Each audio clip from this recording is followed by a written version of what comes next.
And to my American friends, good morning. To the V Omega Lol D Giga Chads, whatever time it is there, happy you've chosen to stick around for a stream today. The plan for today is going to be what is on the screen right now. So we're going to do some talk about de-radicalization, looking at a conversation between Stardust and Eris on Twitter. After that, we're going to look at Jim Jefferies and Jordan Peterson. So Jim Jefferies is a comedian. There was a clip that was popular a few years ago of him speaking with Jordan Peterson where he's able to get Jordan Peterson to admit that he's wrong on something. And it got linked to me in the Discord. In case you didn't know, you're a VOD person that never engages on the Discord, or you're somebody who, catches this VOD at some point in the future and didn't know it existed.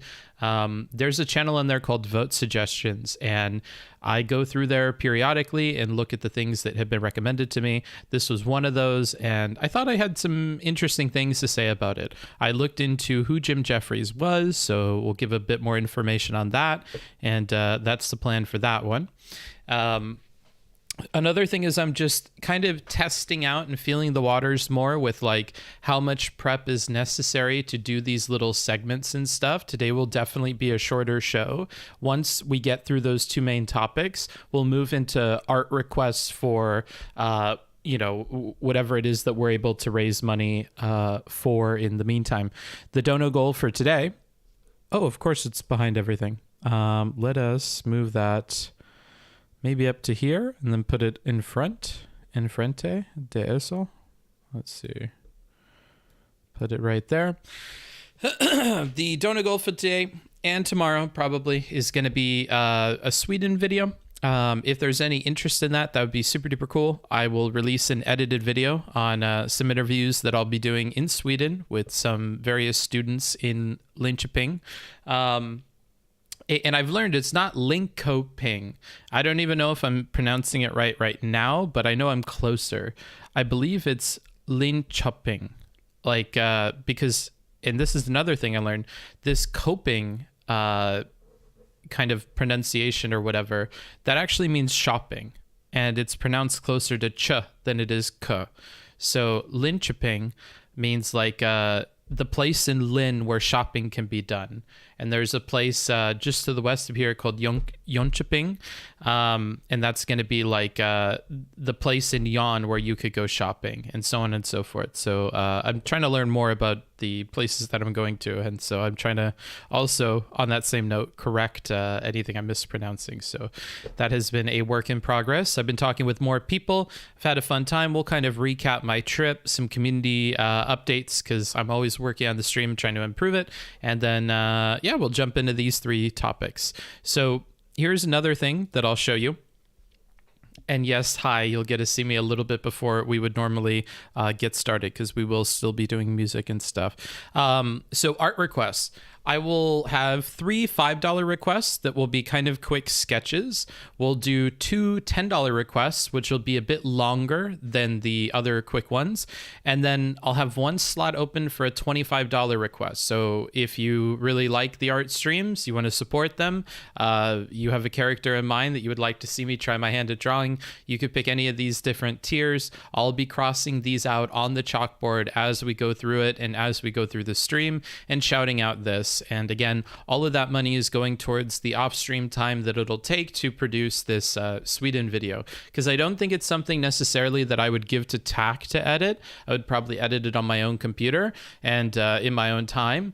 And I'm very interested to do that, because I have a bunch of questions and stuff for these folks, and I need the practice of interviewing, of working the microphone, of getting the video equipment set up anyways. So even if this doesn't turn into a video, I'm still going to be doing those recordings and doing those interviews. But this money is just kind of I don't know. I can't come up with a good dono goal. And if we hit it, then it'll be a guaranteed video that you'll see come out on the YouTube channel. It would be cool if we could do more YouTube videos that are about the places I'm going and interviews and stuff like that. But if you've watched any of my IRL streams, you know that the technical level of that I haven't figured out yet. It's just like when we started streaming and I had like the Focusrite microphone interface that never worked for me, or the webcam would be laggy with the audio or whatever. There's a lot of kinks to be worked out. I think I'm getting closer and closer to breaking through on the audio front, because I've been doing some off-stream recordings that have been sounding reasonably good. And I just need to then practice having other people on and talking to other people, and then managing the audio levels in a more busy environment where you have a lot more noise. So in my last apartment, what I did was I had a bunch of noise going on from a speaker that was attached to my phone and from the laptop. And I used those to kind of test what it would be like in a loud environment. But it'll be totally different going to a pub and talking to people in a pub and managing camera equipment with like a tripod and stuff like that, or moving between a tripod and the gyroscope thing, the gimbal. So yeah, there's a lot of technical stuff that I want to work out, and I feel like it will be a good practice exercise. It's something I'm personally interested in doing, and I'll do it anyways. But you know, in terms of editing everything and sitting down to turn it into a video, that'll be what the goal is for today. So I'll give you the cool starting screen while we go ahead and get set up in the background. I just want to make sure I'm hydrated and I have water and stuff beside me, and that I have my notes and links all ready to go. Good morning, book. Have a good day today. I'll try. Put more emphasis on the O in... Oh, okay. And you got it. So Linköping. Choping? Oh, Linköping. Linköping. Okay. I'll practice it. I'm sure you'll help me. We have a surprising number of Swedish listeners, and if any of those folks tune in today, you can help me with all of my Swedish pronunciation. I'm open to it. Anywho, let's go ahead and pick some music for today. Let's go with some stuff we don't normally get to listen to. This will be Comet Incoming by PictoChat. Enjoy.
Just shake it off, I know you had a rough day. Yeah, this is a new sound, I call it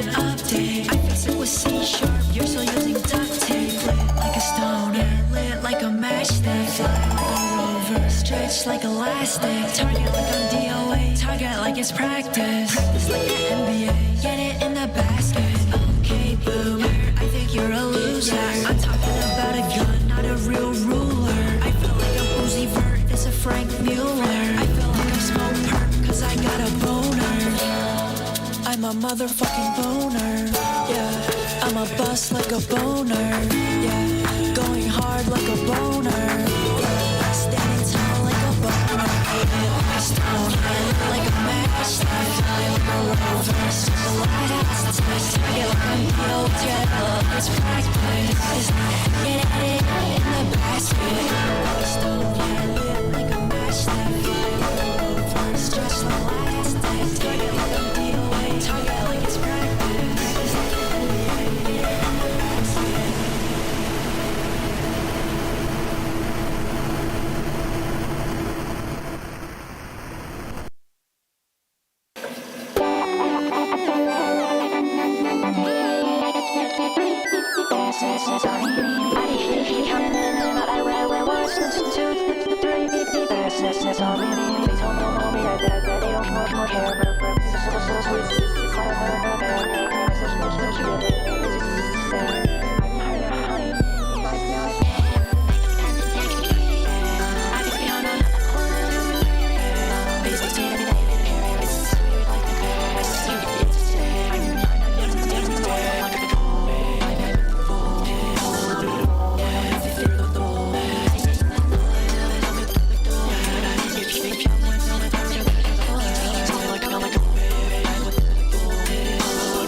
Hi, everybody. That transition could have been a little smoother, but I'm working on a gazillion things at once here. How is everybody? How are you doing? Should be morning time for my American viewers out there, maybe early afternoon if you're in EST. And of course, out here in beautiful, cloudy Sweden, Linköping, Sweden. It's wonderfully cloudy outside today. A little bit of rain. It started raining yesterday, and it has appeared to continue on to today. Hopefully the sun will come out this weekend, because I do have plans, like I said before, the dono goal up here. Oops. How awkward. The dono goal up here for today is going to be to edit a Sweden video that is going to be a compilation of the places I visited, maybe some B-roll footage, and or interviews that I'll be doing at a local student pub. So I have some connections at the student pub, and it's an interesting organization where everybody who works there is a volunteer, and they work as a nonprofit. And so, I seem to be in the clear for interviewing the employees and talking with people there. So that'll be really, really cool. I've also had the opportunity to visit the Linköping, I'll keep working on it, university, and go to the campus there and see all the people in their funky overalls with their patches on them and all the graffiti and fun stuff there. So I visited all the buildings there, got to see all the departments and whatever. It's been cool to have insight into the way university works in Sweden, or at least this one in particular, that I think is actually pretty cool. 7:44 a.m. here. Good morning, Books. How are you? I'm doing fantastic. Could use a bit more sleep, but other than that, I'm doing great. 2005, the phrase "try hard" was coined, not gaming related. Interesting. Interesting. Best student bar in Linköping. I am not biased, I promise. Well, to be fair, it is the best student bar that I have been to ever, because I have not been to many student bars. So, I could say confidently that it is the best student bar that I've ever been to. Try pronouncing it like Linköping. Jesus Christ. That doesn't help me at all, but thank you for trying. I'll work with my host on it when he gets back, and then we'll try to figure that out. Let's see here. So, as I've said before, the plan for today is to get through... Oh, interesting. That's not the whiteboard I want to show. The plan today is to get through this de-radicalization thread between Stardust and Aristocracy. Stardust, of course, of Stardust fame on Twitch, and Aristocracy of Aristocracy TV fame. After that, we'll be moving into Jim Jefferies and Jordan Peterson, having a bit of an interview moment, and some other information that I figured out when I looked into Jim Jefferies, practicing out some more, prep stream content. And after that, we will do any art requests that we get today. For the art requests today, we'll have 3 $5 slots. If you pay $5 and you put in your TTS message what kind of thing you'd like me to draw, I will take a crack at it, and I will do a quick sketch of it. If you've seen any of the other art streams, you probably have an idea for the effort that would go into that tier. For the $10 one, I'd probably try to color it and find some better reference and maybe play around with the composition a little bit. And for the $25 slot, I will be doing all of those things. I will make an effort at coloring it. I will kind of try and make my own composition of it, and they're all basically for fun. I just really want to encourage you guys to support the stream. We're moving away from like this, line by line react to every single drama thing that happens all the time, and that's all that we do. I want to have more of these structured shows. I want to do more prep stuff. We're having a wonderful time with the drama team right now. I'll get into community updates right after this, but I just want to say, if you appreciate this new form of content, if you appreciate the structure or the chalkboard, that's really cool. If you don't like it, let me know. We'll be looking at some comments from the last VOD and seeing what the people think of that in yet another new ongoing segment that I'll be working on. The last VOD, of course, was, let me see here. We talked about Keffels and Creator Clash and Ask Book. Let me see what the timestamps were for that bad boy and give you a better idea. Okay, we showed the community calendar. We talked a little bit about the Buffalo incident. We watched that flamenco video for forever and a half. Holy shit. So Flamenco made this video about Keffels. These are two internet people, so if you're not following me, that's totally fine. We'll be out of it soon. He made this video. I don't think it was very good in terms of giving us solid evidence to think negatively of Keffels or whatever. A lot of it was about other people, and it's other people saying stuff, and it's not a lot of good solid evidence that Keffels is some awful person. So we were a bit disappointed there. We talked about the hippy jippy drama, of course, famous panel in the Twitch politics space.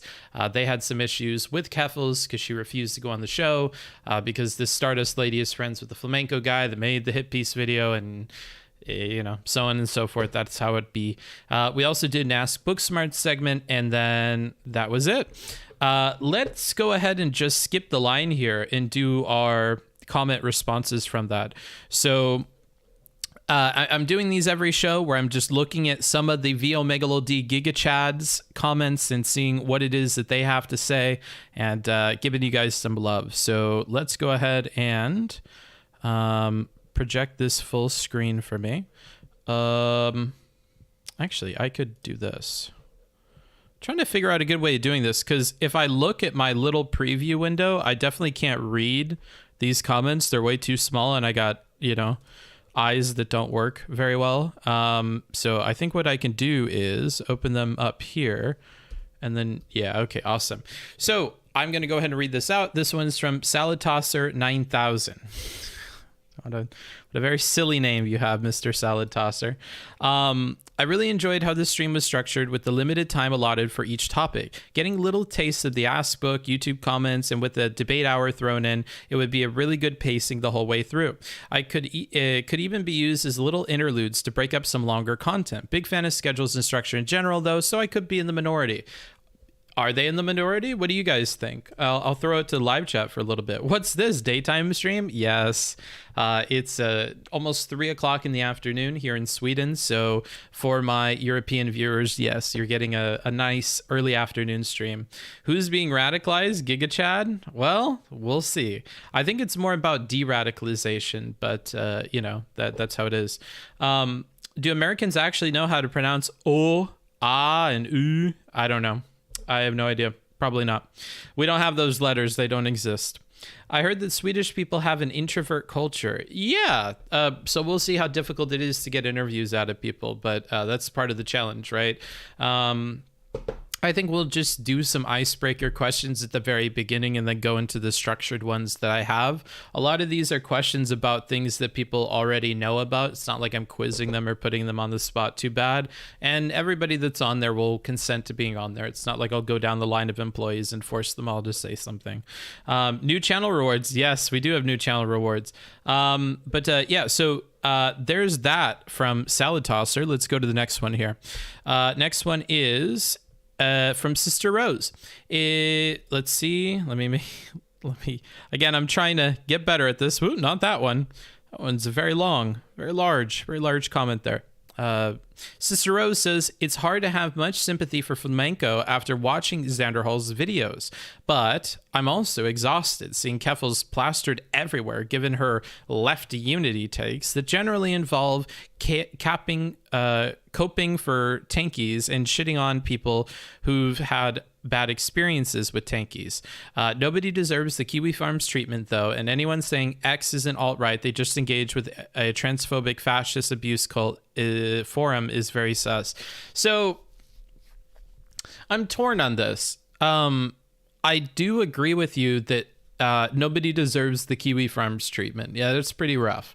I think you have to look at some ends justify the means type beats when you're talking about putting people through that. However, I'll also say I may meme about this, but I don't think that everybody that uses Kiwi Farms is like alt-right. We have people actually that are in the drama team that said they were more than willing to go on Kiwi Farms and get us information from there, because Kiwi Farms actually, it has a lot of information about what's happened with an event, what are the timelines, what's going on, and it's often a huge driver behind some of the drama pieces that happen out in the world. So I don't know if I'm on board with that, but maybe that's because now I'm talking to people who tell me that they do use Kiwi Farms, and I know that they're not alt-right. And this has happened in real life too. So I don't know about that. I would say broaden your horizons a little bit. Consider that, there are going to be some people that use Kiwi Farms that aren't that. Does that mean that that's the case for flamenco? Not necessarily, right? Every individual case is going to be different, but I would just say be careful with the generalizations just a little bit. That was Sister Rose, and our last comment is going to be from Jester and Yellow. I'm going to hide behind this comment because it's very, very long, and then I'll read it and respond to it. Okay. Apologies. There was no way to make this one small, but it was highly upvoted, so I would feel bad if I left it out of the segment. Let's go here. All right, I'm a V Omega Lol D Giga Chad, and the reason why we're Giga Chads and live watchers are losers is because we don't need to clamor for your attention by posting in live chat. We're on that Sigma grind set of passively consuming content without needing to add even more parasociality on top of it. Plus, you know, if we posted anything long and complex while you were streaming, you'd almost certainly ignore it in order to avoid bogging down the stream or getting stun locked, which is understandable.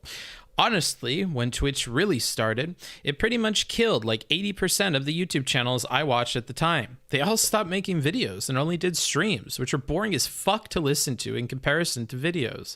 They weren't nearly as concise, usually didn't offer the creator's best or even average material, were constantly filled with the streamer interacting with the chat I didn't care about, and usually in a way that made me dislike the streamer because they were being dickish, and maybe most importantly, it didn't have the convenience of being able to pause, rewind, or speed up. For a long time, I basically viewed streaming as the death of gaming content, especially because in the early days, no one made highlight reels. And once they did start making highlight reels, most of the highlights revolved around chat in-jokes that made no sense if you didn't spend hundreds of hours of your life consuming their content. Even nowadays, there are only like 3 channels I watch for gaming content that actually upload, one of which is a podcast and the other 2 are review channels. But it's not just gaming content. Practically everything was ruined by streaming. The only way I manage to watch streams now is by waiting for the VOD, skipping around to find what I want and listening at 2x speed. And even then, I can only keep up with maybe 2 streamers at a time. I don't know how you guys find the time to not only watch streamers at default speed, but have the flexibility in your schedule to do it whenever the streamer happens to be streaming. I don't think a lot of people do. So, I mean, holy fuck, this is a long thing. So in terms of like streams killing YouTube channels, I wasn't around for that. I do watch the highlight videos, and I think that they're successful to different degrees. In here, let me disappear this off the screen because holy fuck, it's huge. That's what she said. Yeah, I don't think it killed all that stuff, and I think it depends on who you watch that you're gonna feel like they do a good job or a bad job. Like one thing that we tried to do when we did our Crows gaming video that was about Dead by Daylight, where we played with Relevant and Gappy V and Wicked Supreme. When we did that content, we made sure that like there weren't jokes being used that only live people would know. Instead, we told the story of what the joke or the meme was in the video. And if it were to come up again, like I end up doing another edited, gaming video and we mention Crows, at that point, I don't think it would be fair to say you would have to watch the live stream to understand that. You would have to have watched the videos to understand that. And so far as that's concerned, I think YouTube has always functioned that way, where there will be in-jokes that will be available or understandable to the people who watched the other videos in a series or in a channel. But yeah, as far as watching all the VODs and keeping up with every single thing a streamer does, I don't think most people do that. And I don't think the people that do can do that for multiple streamers. It's not realistic. It's a function of time. You only have so much time in the day. So even if you're listening at 3.5 or 4x, like I sometimes do, you're missing a lot.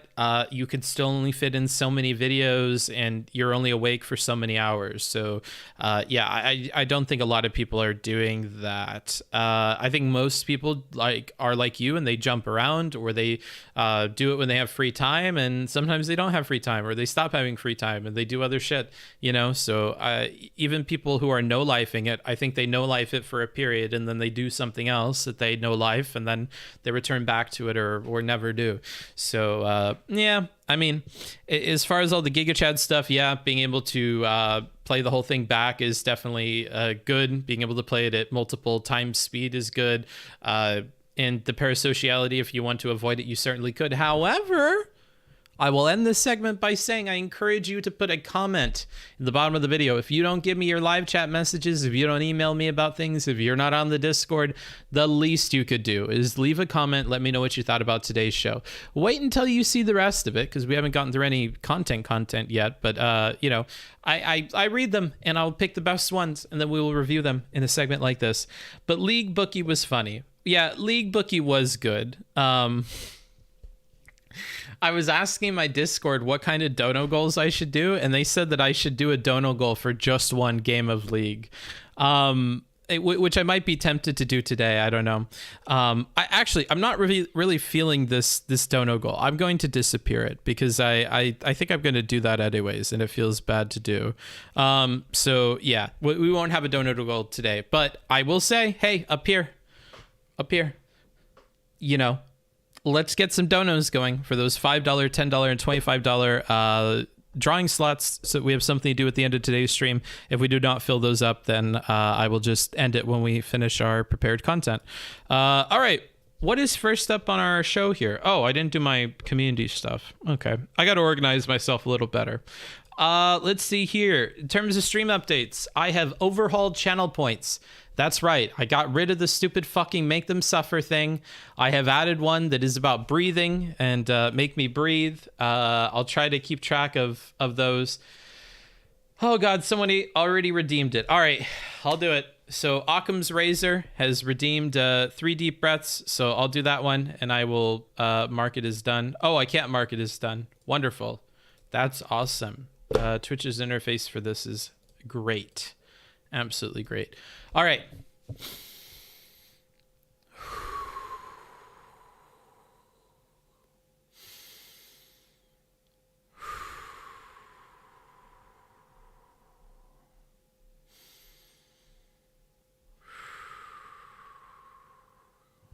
There you go. You've had your 3 deep breaths. All right. That's all I'm going to do because I figure when we do drama content, if I get too hyped or whatever, then we can have our 3 deep breaths thing. And that's the most that I'll let you guys take control of the stream for channel points. Home office is peak for content consumption. I feel like I really need a 3rd monitor though. 3rd monitors are good. Hi YouTube. What's up, Confetti? Don't go to join the dinosaur viewing? I can't guarantee that. Thank you, Andy. Andy putting his money where his mouth is, supporting the content that he wants to see. I appreciate the first month, your first month at tier 1. Wow. Hope I keep you around.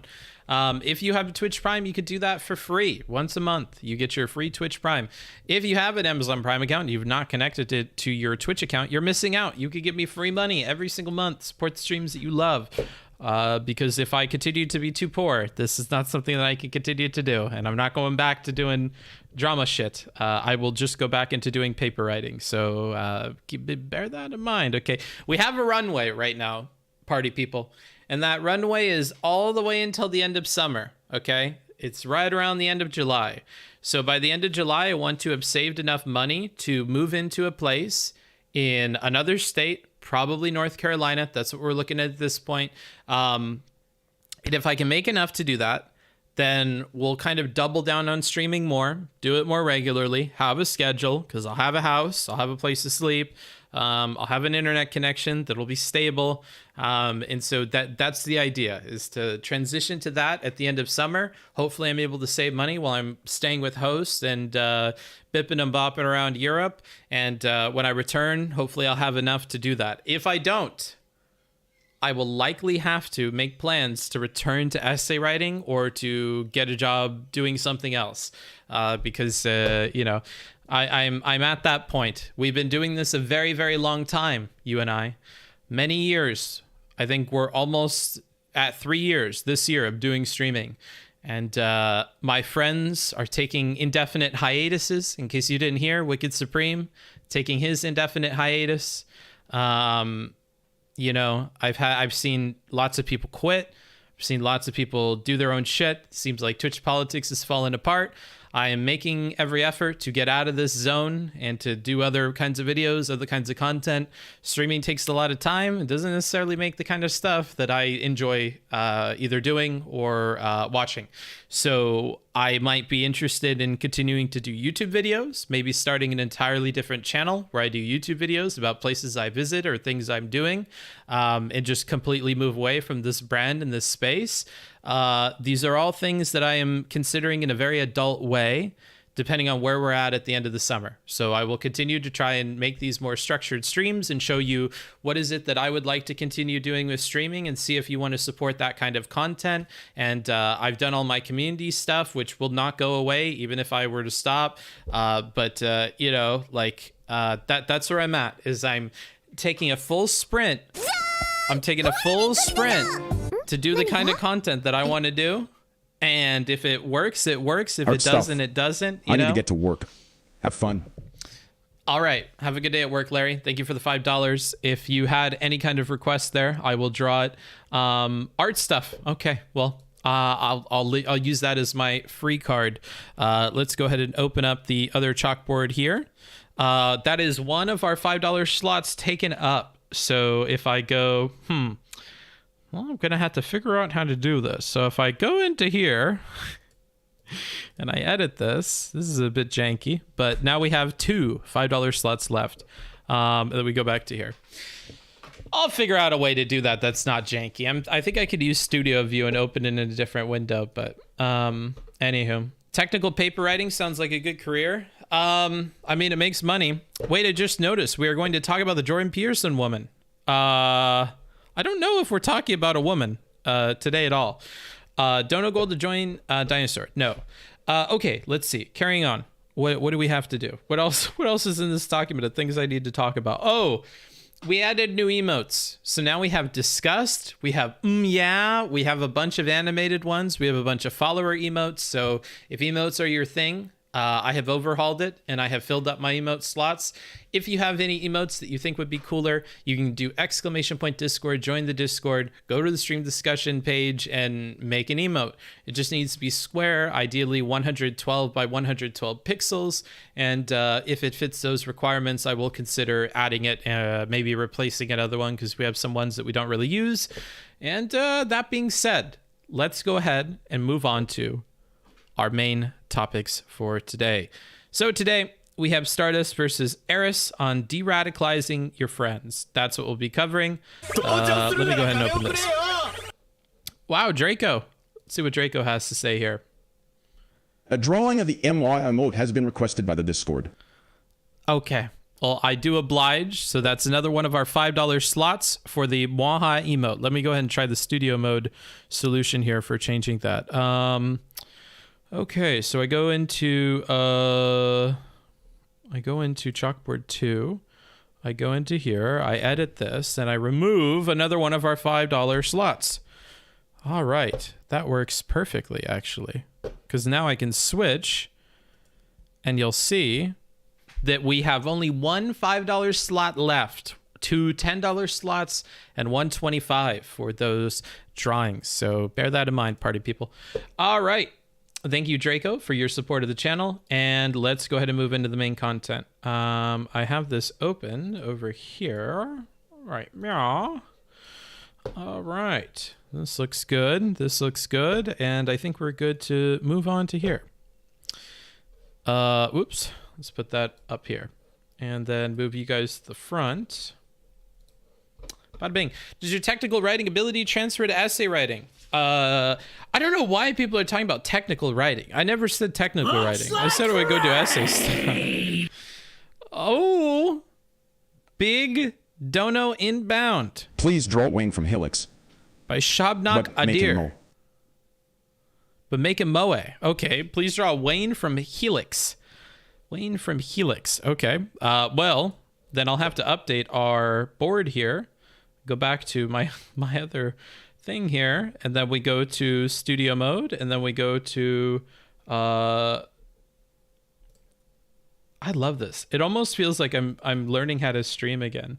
So our $25 slot is gone. We have no more $25 slot anymore. Let me show you guys that real quick. So 0 $25 slots, 1 $5 slot, 2 $10 slots. Thank you for all the support right there. And let's, without further ado, what What is this one about? Another sub from Like Moo if Woo. Twitch is bargain, I was already subbed, but you're nice and cute less than 3. Not only am I happy that you supported the channel, I'm even more happy that you gave me a compliment. I do appreciate that. You know, men don't get complicated, or, well, they're not very complicated either. But we don't get commented on nearly enough about our looks. And I appreciate it.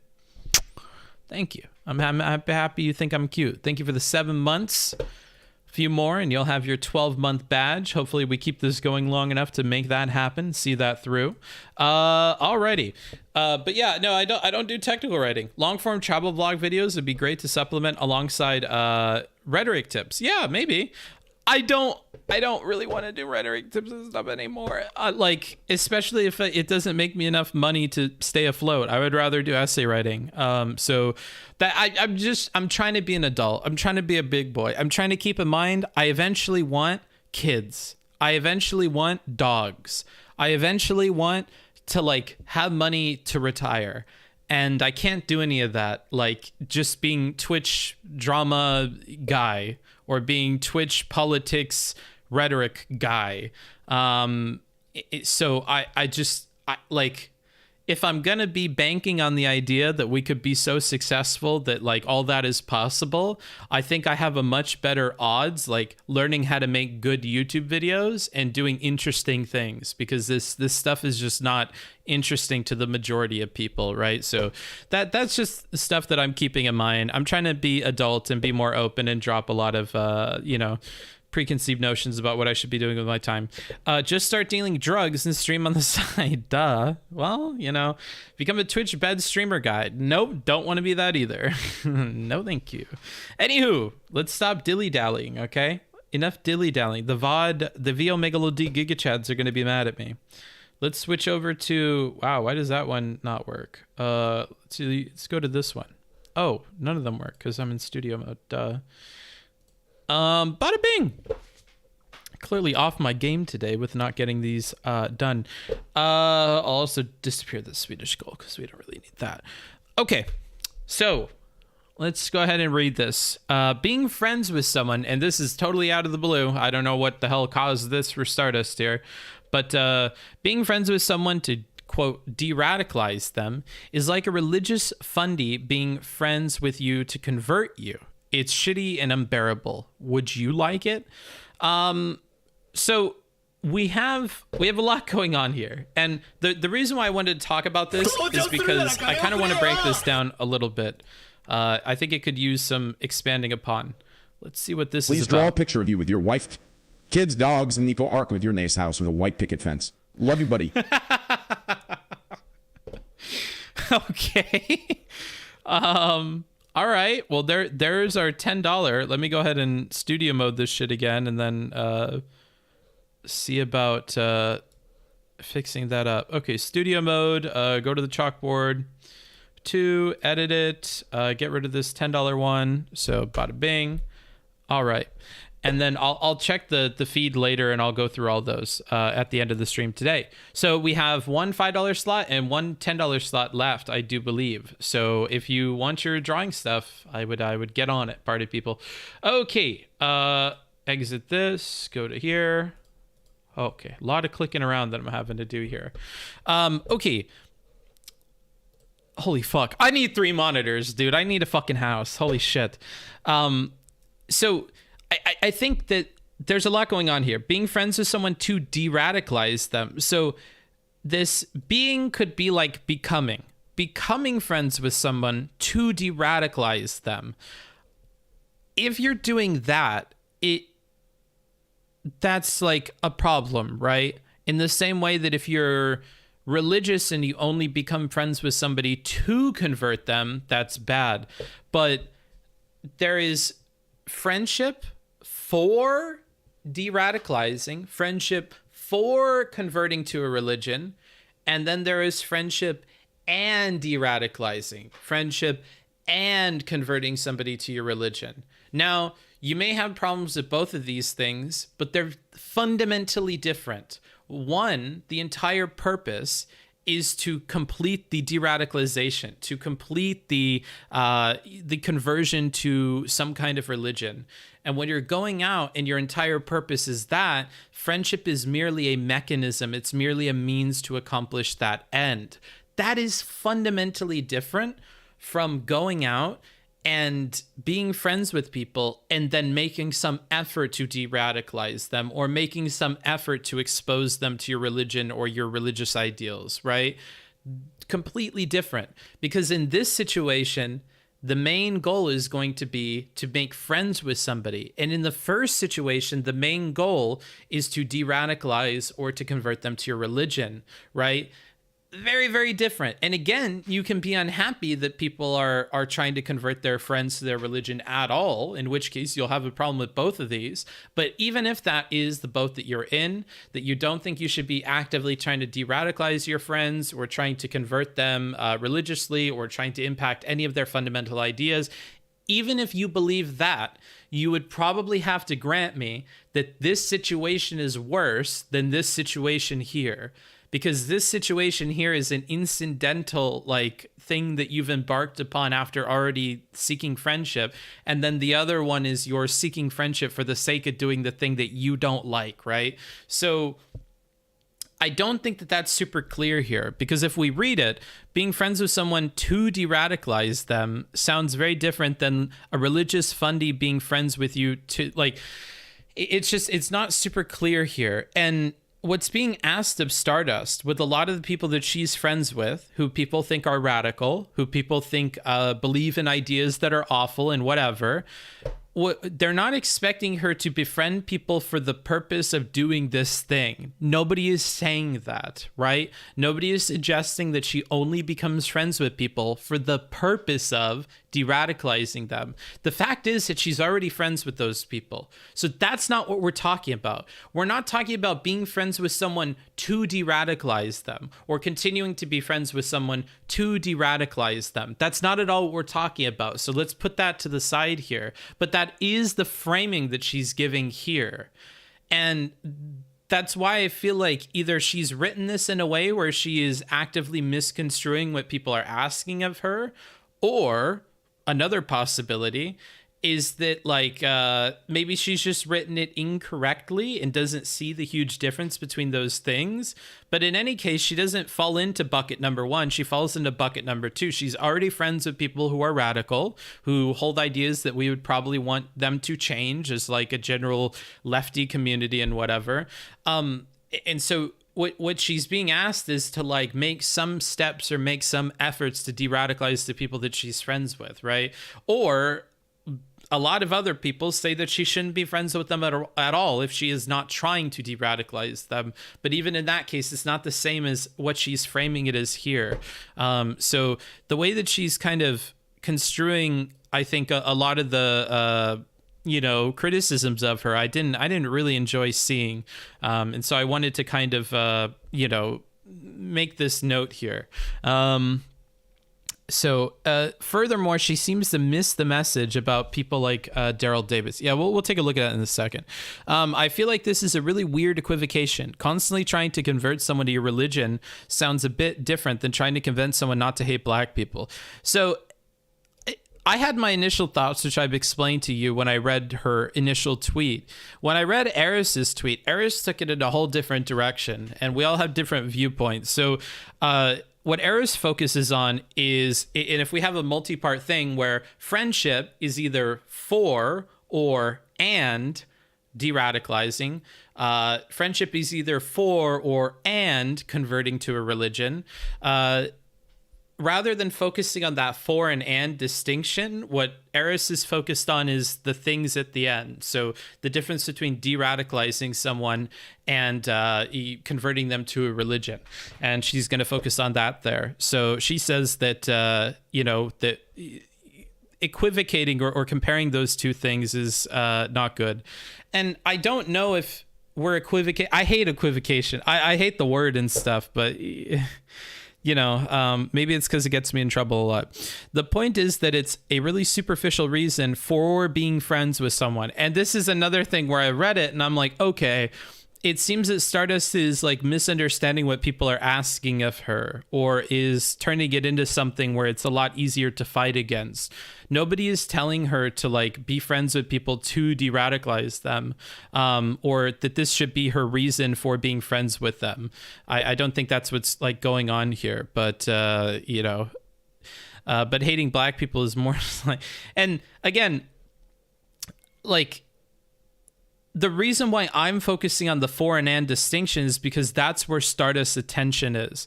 So if I show you my notes real quick, which I think might be a helpful little exercise here, and we take a look. So I think that we have Eris focusing here. And if we wanted to, we can kind of edit this and say maybe conversion. So where Eris is focusing, and I'll go ahead and make her a color, we'll give her green. Eris is focusing here. And where Stardust and I think myself are focusing is here. This distinction between for or and. And this is causing us to like get lost in these tweets with each other, because while Stardust is talking at this wavelength between these two words and the distinction between them, Eris is focusing on the difference between these two things and that distinction there. And let's see if they go ahead and rectify that. Let's see if they figure out that one is talking about the distinction here of being friends for doing something, or being friends and doing something, or if they're focused on this de-radicalizing and conversion thing. And I'll read your guys' stuff, but I want to get through my rants first. It's another thing I'm doing to improve my quality of streaming experience, because if you have something to say, you could donate. People in my Discord have told me, Booksmarts, you spend too much time on these motherfuckers that are in your chat. I don't watch for the people in your chat. I watch for you. So for the people that are listening, for the people that watch the VOD, I am catering to you by ignoring my chat until the very end. And if you want to get a word in right now, you could feel free to donate and use TTS. So it goes on with aristocracy saying, but hating black people is more slimy. So again, we're focused on this distinction between the religion thing and the de-radicalization thing. And Stardust says, of course it is, but the other person isn't going to be swayed anyways if it feels like you're not friends with them for a genuine reason.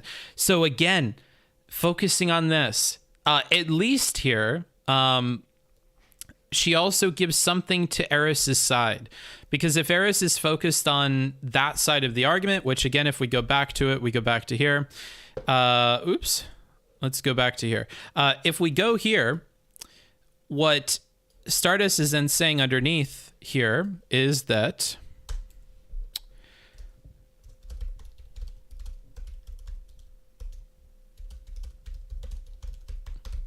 we cannot be successful in this if it's not real, right? And this is giving some kind of understanding about the difference between these two things.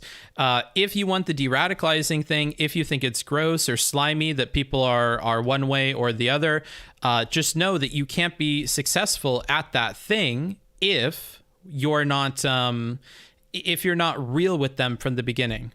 And I'll make, if it's not real, the other color here, which I believe is blue. Right. And so we have a good combination argument here from Stardust that is taking these two things into account. And yes, I'm going to be this level of precise about talking about this, because I love this exchange, because it was so clear that we're talking at two different frequencies. And I wanted to see who is making the effort to kind of move between these two points of view here. And so far, it's only Stardust. Aristocracy says, so the argument is that it's not effective or shitty. So Stardust, aristocracy doesn't understand anything here. I don't know, like, it's shitty and unbearable to do this for thing that I am going to go ahead and be friends with you for the purpose of de-radicalizing you. And that is shitty. This is the part that is shitty. The part that's shitty is doing friendship for this purpose, right? But I don't feel like Eris is making it clear to me that that's where she's understanding that. So I don't know. So the argument is that it's not effective or shitty. Like, the reason she's mentioning the non-effective thing is because it's because we're developing. We're trying to add to the, like, I don't know. I really didn't like the way aristocracy engaged here. It feels like she's not listening to what Stardust is talking about. I also think you can see someone's other good qualities, and because of those qualities specifically, think it's worth trying to de-radicalize. I don't do it anymore, but that was often the logic when I did it. So we have something here. That you could possibly see somebody's other good qualities, and because of those qualities specifically, it's worth trying to de-radicalize. But this seeing someone else's good qualities, I guess that is a replacement for friendship or whatever, but like it's just not quite there. Then Stardust says, my point is that when you're friends with someone, you want that friendship to be genuine, not conditional on the basis that you are going to get something out of people. Right. So if you will stop being friends with them, if they don't de-radicalize, then she has a problem with that. I wouldn't want to be friends with someone if their main goal of it was to steer me away from liberalism. And then we broaden it a little bit more. Main goal. So if more of your attention is focused on de-radicalizing me than it is on being friends with me, then I'm not really interested here. Aristocracy responds, again, I really don't think trying to de-radicalize someone and potentially save others' lives and create a net good is getting something out of someone. Just makes it sound like de-radicalization is a selfless act, like being a gold digger. Like, this just keeps spiraling here. Are you going over the Eris Stardust interview that sort of led to this? No, not interested. It's a lot of time that I don't want to waste. The point is that it would feel selfish to the person that is on the receiving end of this de-radicalization. Exactly. So Mindwaves gets it, jumps in, points to the feeling of the person who is going through this, the person who is the subject of the de-radicalization. Eris continues, well, their morals are obviously flawed since they hate black people. A person who hates black people is probably not going to be friends with me in the first place. Hey, you never know. Plus, I don't see it as so different compared to Flamenco, who is at the Unite the Right rally cheering Jews will not replace us. And then the main thing comes out. So now we got a problem with Flamenco. We've name dropped Flamenco, and, the elephant in the room is addressed. Yeah, as I've said before, if he was there, it's cringe, and he knows I think it's cringe. It's more than cringe. And, like, here's another thing that I have a problem with Stardust, just to balance things out. So I'm giving critiques on both sides here. The minimization and the kind of over broadening that is happening in this conversation bothers me. That we pretend like the calls for you to work somewhat at de-radicalizing the people that you're spending a ton of time with, to misconstrue that as we want you to be friends with someone for the sole purpose of de-radicalizing them. That's shitty to me. But another shitty thing here is, like, we're constantly, like, using language to kind of soften what's going on here. I think it's a bit more than cringe, especially if this is all correct. So if Flamenco went to the Unite the Right rally and cheered Jews will not replace us, that's bad. Now, this Unite the Right rally cheering could mean that it's other people cheering and Flamenco just happened to be there. But, like, it's not really challenged here in the Stardust tweet at all. She doesn't challenge that this isn't real or this didn't happen. She just says that if that did happen, that's cringe. And Eris has already showed that when she's focused on something like gross or slimy, like slimy here, she's going to push on it. So I don't think it's like a very smart thing to use cringe here, because she's going to jump on it. And she does jump on it. And then after that, we have, it's obviously more than cringe. Insert any negative word you would like. I don't always have the best vocabulary, so at least she's taking an L, I guess. It's okay. Yeah, me either. Cringe is just a word. I often think of something that feels embarrassing. Okay. And then it stops. Which is good. And if they had a conversation after this, then that's cool to hear. I'm not interested in looking at it. I mostly just wanted to kind of point out something that would be easy to break down where the kind of failure in communication is here. It's something I want to return to with the stream, at least for this new arc where I figure out, hey, can I make this work or not make this work, doing what I want to do, while also kind of conceding to you guys and giving you a little bit of, what you signed up for Booksmarts, the streamer for. So I thought it would be a basic thing to break down like where different people are focused and where we're giving some kind of concession to both sides or trying to work the perspectives in, and why it's so important to really work at listening. More than 80 or 90% of your effort in an argument, in a conversation, in a debate, I think more than 80 or 90% of it should be not focused on your arguments, not focused on getting your points across as effectively as possible or whatever. I think it needs to be spent on listening, because most of us are bad listeners. We are. I think humans are naturally worse listeners than they are speakers. And we already are aware of how bad other people are at speaking. So that should say something about how bad we are at listening. So because of that, I think you should really offset the deficit and try and spend a lot of your time on listening and really try to figure people out, especially on a platform like Twitter. There is no clock hanging over your head that says that you need to reply immediately to anything that's going on here. And you only have so many characters that you have to look through to try and critically analyze what it is that they're talking about. So you're set up for a slam dunk of trying to understand the other person. We often talk about how on Twitter it's very difficult to communicate because of the character limits and stuff like that. But if we really slow down and engage slowly with each other, if every time you went to go do a Twitter reply, you took like a mandatory like 5 minutes to like read and really think about what the other person is saying, I actually think it would be fine. I think a lot of the communication on there would be fine. And if it is too complicated to either communicate your idea or to understand the other person's idea, then you ask a question or you invite them to go speak somewhere else. It sounds like these two people wound up in some kind of interview outside of this, likely doing long form content where they're speaking with each other, right? So I don't know. That's just where I'm at with it. Hi, Booksmarts. Hey, what's up, cats? But yeah, so I don't know. Just a little bit of an encouragement to you, whether it's text messages, tweets, arguments, whatever. Just take a little bit more time and energy and spend it on listening. Spend it on trying to understand what the other person is talking about. Break it down if you have to. Write this on a napkin. What is it that we're talking about? Where am I focused? Where is the other person focused? How can I bridge this gap, right? And then focus on that, because I think it'll lead to better outcomes. There is kind of a extra part to this, which I'll go ahead and click here. A bit of a funny interaction.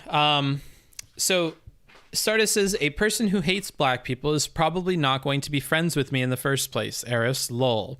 Which, on its face, sure, this is a statement that makes sense. However, and I didn't think about bringing this up, but this person did, Daryl Davis would like to have a word.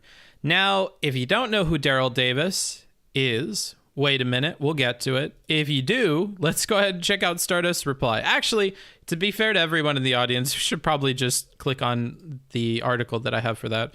So Daryl Davis was a blues musician and activist. His efforts to fight racism, in which, as an African American, he has engaged with members of the KKK, have convinced a number of Klansmen to leave and denounce the KKK. Known for his energetic style of boogie wop, boogie woogie piano, Davis has played with musicians, yada, yada, yada. So, music career, we don't really care about this. Davis has worked to improve race relations by seeking out, engaging in dialogue with, and befriending members of the Ku Klux Klan. In 1983, he was playing country western music in a white bar in Frederick, Maryland, when a patron came up to him and said it was the first time he had heard a black man play as well as Jerry Lewis. Davis explained to the man that Jerry Lee learned to play from black blues and boogie woogie piano players, and he's a friend of mine.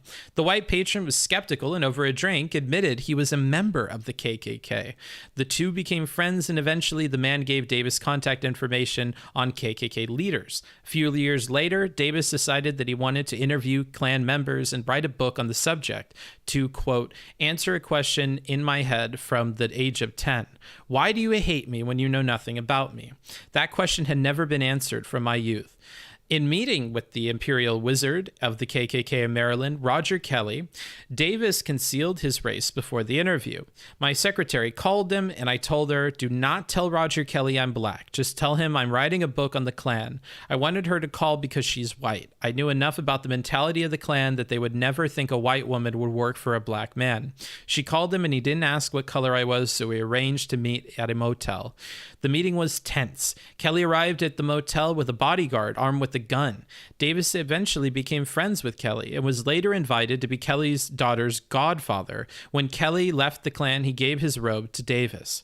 Davis eventually went on to befriend over 20 members of the KKK and claims to have been directly responsible for between 40 and 60 and indirectly over 200 people leaving the Klan.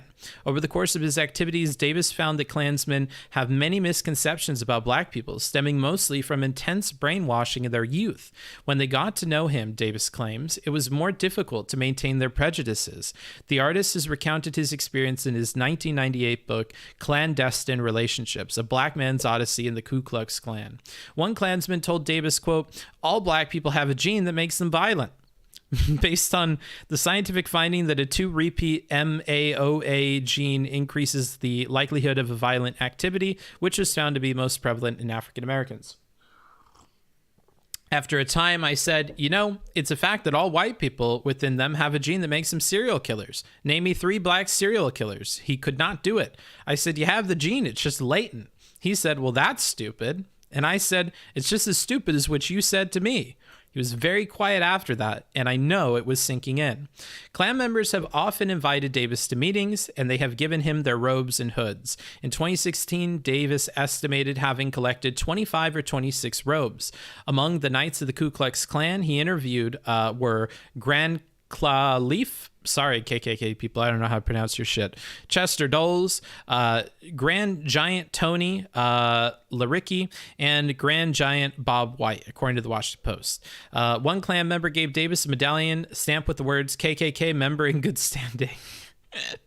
Davis claims to be responsible for helping dismantle the KKK in Maryland because things, quote, fell apart after he began making inroads with its members there. However, since then, the KKK was rebuilt in Maryland under Richard Preston, leader of the Confederate White Knights, who was arrested for firing his gun at counter-protesters at the 2017 Unite the Right rally. Davis offered to post Preston's bail. He later took Preston to the National Museum of African American History, and shortly thereafter, he was asked to give away the bride at Preston's wedding. So we even touch upon the very movement that flamenco is purported to have been a part of by aristocracy here, right? So, quote, the lesson learned is ignorance breeds fear, says Davis. If you don't keep that fear in check, that fear will breed hatred. If you don't keep that hatred in check, it will breed destruction. So the long and short of this is that Daryl Davis is somebody who makes friends with Klan members, humanizes black people to them, has human conversations with them, despite the fact that they hate him because he's black, and then he's able to turn him around, and he has a lot of success with this.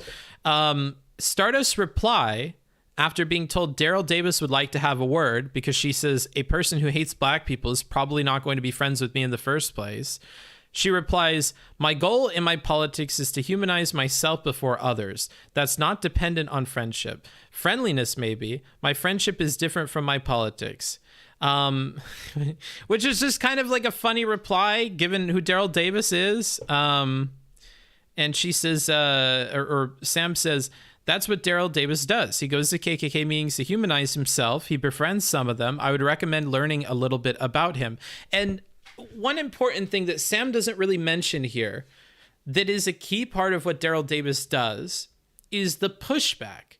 Sure, he'll be friendly with people. He treats them like they're humans with human misconceptions and whatever. However, and to the people who maybe at the beginning of this answered that they are against the idea of being friends with people for the sake of de-radicalizing them, He does become friends with people with the intent going into it to de-radicalize them. However, at the same time, he's humanizing them. He's understanding where they're coming from. He's listening to what they're telling him so that he can formulate a response that best accomplishes his goals, right? Daryl Davis kind of puts into practice a lot of the things that we advocate for on this channel. Being a better listener, forming your arguments for the person in front of you, humanizing your opposition, right? And he doesn't just stop at showing who he is. He then makes the extra step to leverage that new knowledge in the person sitting across from him to try and spur a change in their way of thinking. And I think that, at least from what I've seen of Stardust content, is what's missing. I don't really see that happening a lot. And maybe that's what people are asking Stardust to do more of. She could do a lot of it. As the commenter said in the beginning of this VOD, I don't have the fucking time to watch everybody's fucking content. I don't have the time to watch every VOD they make. She could very well have done this 20 different times and I haven't seen it. But I think that what Daryl Davis is doing, making that pivot from humanizing yourself and letting other people know about who you are to leveraging that to then try and spur some change in them, I think that's what people are asking for. I thought it was a little bit funny that we kind of miss out on that with our reply here. And just wanted to share somebody with you who, especially if you're a foreign viewer, maybe you have no idea who they are. Even if you're an American viewer or are an online person, maybe you don't know who they are. But there you go. That is my segment on the Stardust thing. I will go ahead and go into the chat and answer the various intelligent things I'm sure that you guys have to say. I just wanted to do my rant and not waste a bunch of time and energy on interrupting stuff. All right, I'm gonna scroll up to the top here. Are we discussing Stardust? I think she's cool. Nice. Yes. Kuro uses lurk in chat. Nice. Good to have you, Kuro, the Black Prophet. I hope you enjoyed our conversation just now. Gideon, the better Daryl Davis. I actually don't know anything about Gideon. All I know is that Too Bad likes Gideon, and that's just about it. Oh no, I think Spar spent too much time with the Cozy TV people, Pepe laughed. She feels the call of the void. Yeah, maybe. Davis was someone I admired until I saw his appearance on Timcast. You really don't want to meet your heroes. Sure, yeah, but even if you don't like him for different reasons, you can like him for the reasons that you liked him. Like if he converted people and whatever, and you thought that was good, then it's good. But I'm not sure. I'll take your advice and not watch that. It's a common situation for many Pepe posters. There is a strange attraction to the edge. You just gotta make sure not to fall in. Okay. Imagine being this guy and dragging 20 kilograms of testicles around wherever you go. Yeah, Daryl certainly is out there doing some crazy stuff. At Booksmarts, would Daryl Davis be someone making friends to de-radicalize them or making friends and de-radicalize them?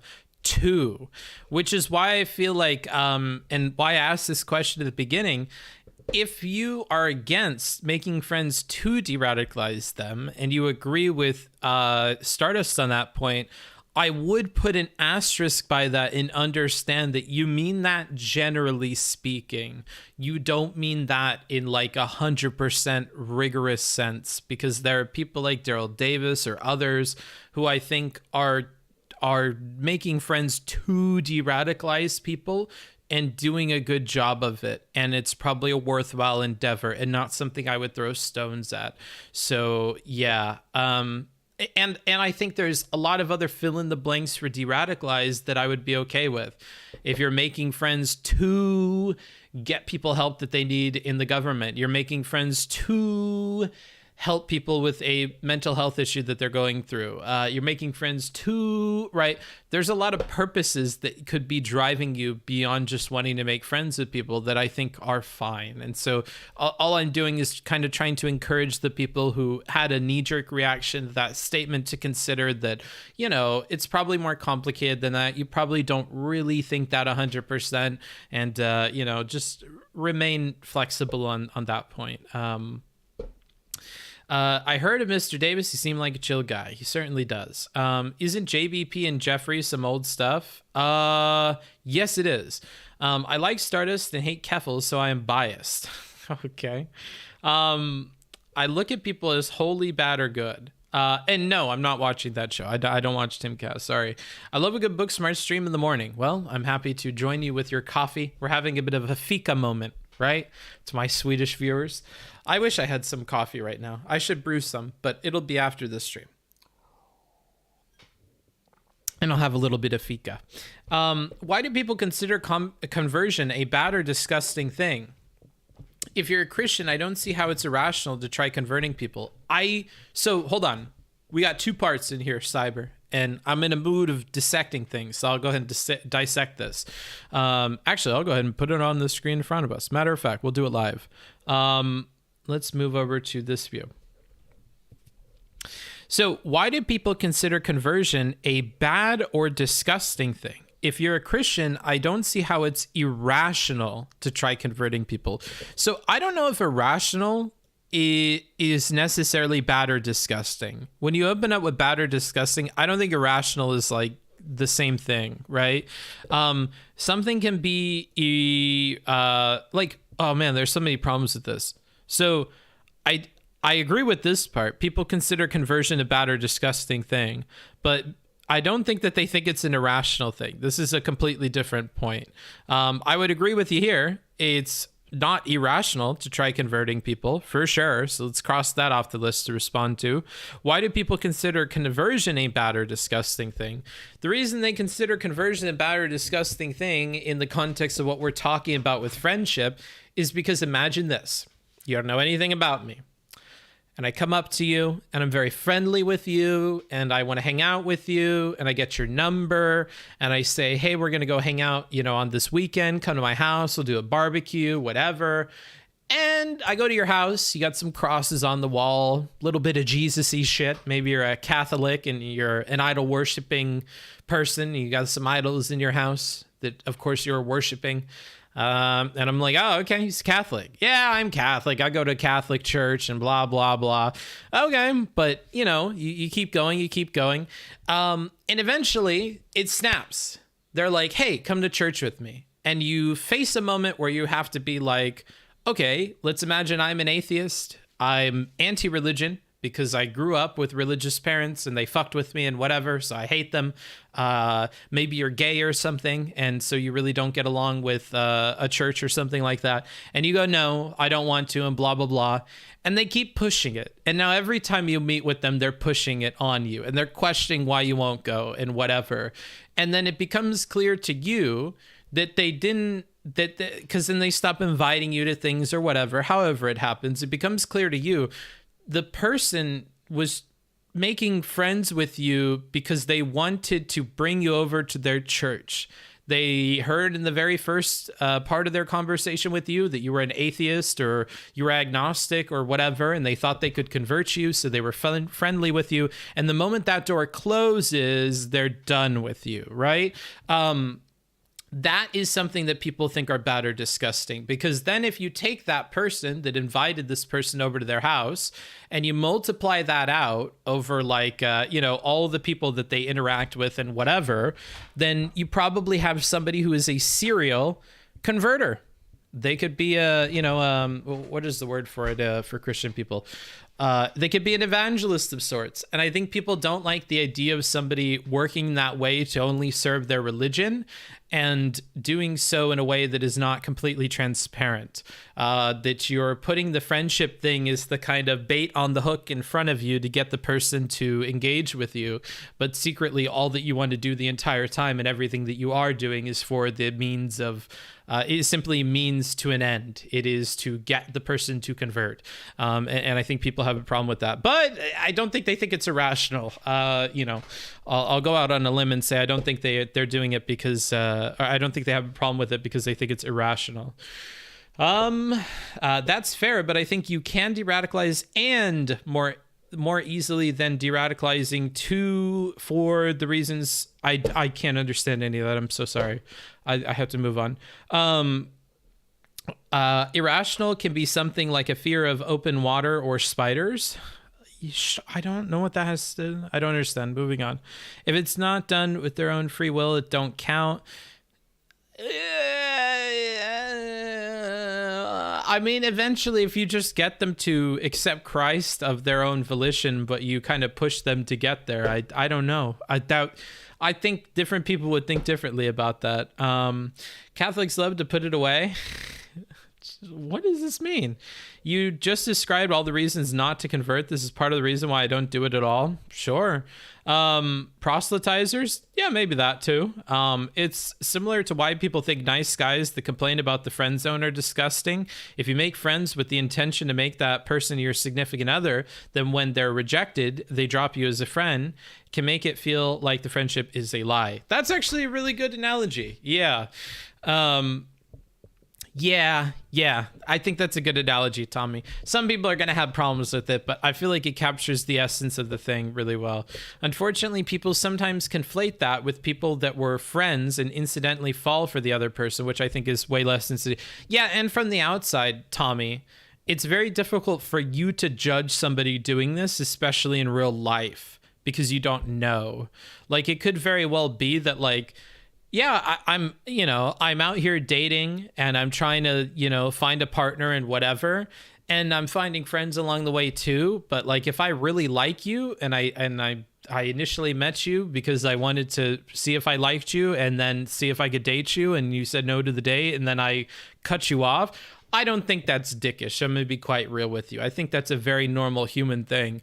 As an adult, and the older that I'm getting, I realize you can only have so many friends, and I don't think it's a very big deal to like cut people off because you're like, all right, well, if I can't date you, I don't really, I have a lot of other friends, so that's okay. It's unfortunate that didn't work out. I think it's a lot better than continuing to be friends with someone that you have feelings with and whatever. I think that turns into a worse situation way more quickly. And it's something that maybe the other person doesn't even have to go through. So fuck them. That's where I'm at with it. Booksmarts, as an atheist, I have a Christian friend who has been trying to convert me for a couple of years, but we're still friends and I don't blame him. Nice. Good to hear. Is it irrational for the reasons you described? I'm sorry, I'm so far past. I don't even know what you're asking.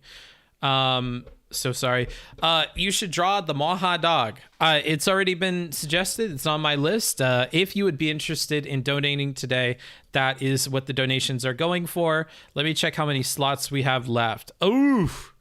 Down to one $5 and one $10 slot. So if you'd like to get your request in before we hop into that show segment, definitely do so. It's going to be very helpful for supporting the stream and for having a bit of a fun time later. All right, what are we doing next? Jim Jefferies and Jordan Peterson. Oh, that'll be a fun one, surely. All right. I'm going to show you guys a clip, and I want to know what you think about it. That's where we're going to start with this one. I figure that's a good in, as the pro gamers would say. One second here. Book doesn't deal with the but we can still be friends. No, I mean, if I don't think you'd work good as a friend enough to get over the liking you thing, then definitely not. I hope Star and Eris are not fighting. Well, you can check, bro. I don't know. Are you in Sweden now? Have you had some good experiences? Yes and yes. Let's go ahead and switch scenes here, though, because I do want to keep forward momentum going here and get through all the stuff that I need to get through. I'm also rushing today because I have a little bit of a cap on when I need to be done streaming, so kind of working with that as well here. All right. We had a guy Of course, my clips are not in the order that I want them to be in. So which one do I want? Which one do I want? Oh, I know what I'll have to do. Hold on. It's not, I can't believe I didn't link it. I'm just as bad as Saint Nick. I'm just as bad as Nick. I didn't link my thing. Here it is. All right, let me pull this up. All right. Ready to go. Okay. So firstly, I want to get your opinion on this little video here. Okay. So I'll play it and then asking for your opinion after. Making people bake a cake for a gay wedding. Making them do it? Yeah. I don't think that's a very good idea. But here's the argument. So should they be able to deny making a cake for a black couple if they don't like black people? Allowed to? Probably. That doesn't mean it's right. Okay, so then we had the civil rights movement, where they said black people, you had to serve them in your restaurants and stuff like that, and it did work, and it did make our society better, but would you argue that that still wasn't right? No, that was right. Why is that different to now if you didn't want to make a cake for black people? Maybe it's not. Maybe it's not different. Yeah. Maybe I was wrong about that. Making people bake a cake. So there is the clip. And I kind of want to toss it to you guys. What are your thoughts on that clip? I will first not ask any questions, and I will see what it is that you think about that, okay? What do you think about that? What do you think about Jim Jefferies, who is the comedian sitting across from our boy, Jordan B. Peterson? What do you think? Nick is a good guy. Don't roast him so bad. Yeah, I guess. I'm curious. I want to get some thoughts before we move on. So hopefully I can get those. It seems like an okay clip. Thank you for answering. Re-roll it. I don't know what that means. I think his willingness to admit wrong is cool. Good to know, Garrett. I like that JP admits he's wrong. Good to know, Tom. That shit is hilarious. Okay, well, I don't know what you're... Okay, so you think it's funny. Jim has some really funny jokes, not gonna lie. Alcoholocaust was a really good special. Jim seems like he's coming straight out of a hangover. Okay. Too short to comment. Okay. Not for other people. It's okay to force people to do things they don't like. Okay. One has to do with religious beliefs and the other is based on race. Sure. It's nice to see him admit he is wrong, but it shows he hasn't really thought about it. Seems like Jordan Peterson hadn't thought too much about it before. I like this variety of opinions that we've gotten here. So the way it was pitched to me on the Discord is this. And I quote, "This is a really good example of how your approach to asking questions can make it more likely to get an honest response. This is the same kind of gotchas that debate bros like to pull, but they do it with so much loaded emotions that people get hyper defensive and push back." So this led me to believe, as an interviewer, perhaps Jim Jefferies does a good job of this. Asks questions, keeps his emotions down, and gets people to a place where they could admit things that they otherwise wouldn't. So I took the framing of this, expected to see it in other instances of Jim Jefferies stuff because I'd never ever even heard of this person before. And so I embarked on a painful journey of learning who Jim Jefferies is. Now, here's what I'll say about your guys' responses as well. I like that Jordan Peterson just admits he's wrong in the moment. That's great. I think that the logic that was put forward by Jim is very basic, but again, it was executed without emotion, so that's good. That's admirable. I was curious what the full interview looked like because I wanted to know, is this a one-off? How did the rest of it go? What kind of rapport did he build with Peterson? And there isn't a full interview. And again, the gears are turning as I begin to look through Jim Jefferies' whole dealio here. Before I dive into that, I kind of want to show you some of the comments on this video before we move into that. Let me see if I can grab that real quick. Of course I don't have it, but I will open these other links real quick because that'll be lovely. We'll go ahead and do this. Okay, we have everything. Let's go ahead and move screens here. So when I went and looked, we had Jordan Peterson on free speech and college protests. It's a 6-minute thing. It's heavily edited. And to TLDR it for you, there's just not a lot of other interesting stuff going on here. However, that clip was contained in this 6-minute thing. And if we look at the comments here, which I'll zoom in so we can read them well, gotta respect a man who's able to admit when he's wrong. 2.2 thousand. The air horn bit was gold because he brought on this lady and blew an air horn in her face. Any comment on the Nazi presence? Yeah, I don't like Nazis. Absolutely solid. Okay, let's just give it a watch. The battle is raging over free speech, but the battleground may surprise you. Canada. Smile at me, bitch. Our annoyingly nice neighbours are even arguing with each other. Peterson, do you have any comments on the Nazi presence at your protest? Yeah, I don't like Nazis. Meet Jordan Peterson. 2 years ago, he was an unknown psychology professor at the University of Toronto, but today he's been called the most influential public intellectual in the Western world. So how did all this come about? It started when Canada proposed a new transgender rights law. I sat down with Dr. Peterson. I opposed a bill in Canada that made use of people's preferred pronouns mandatory by law. Right. And no, that's not acceptable. Why do you care what they call themselves? Like I don't care. You don't? I care when people tell me what I have to say.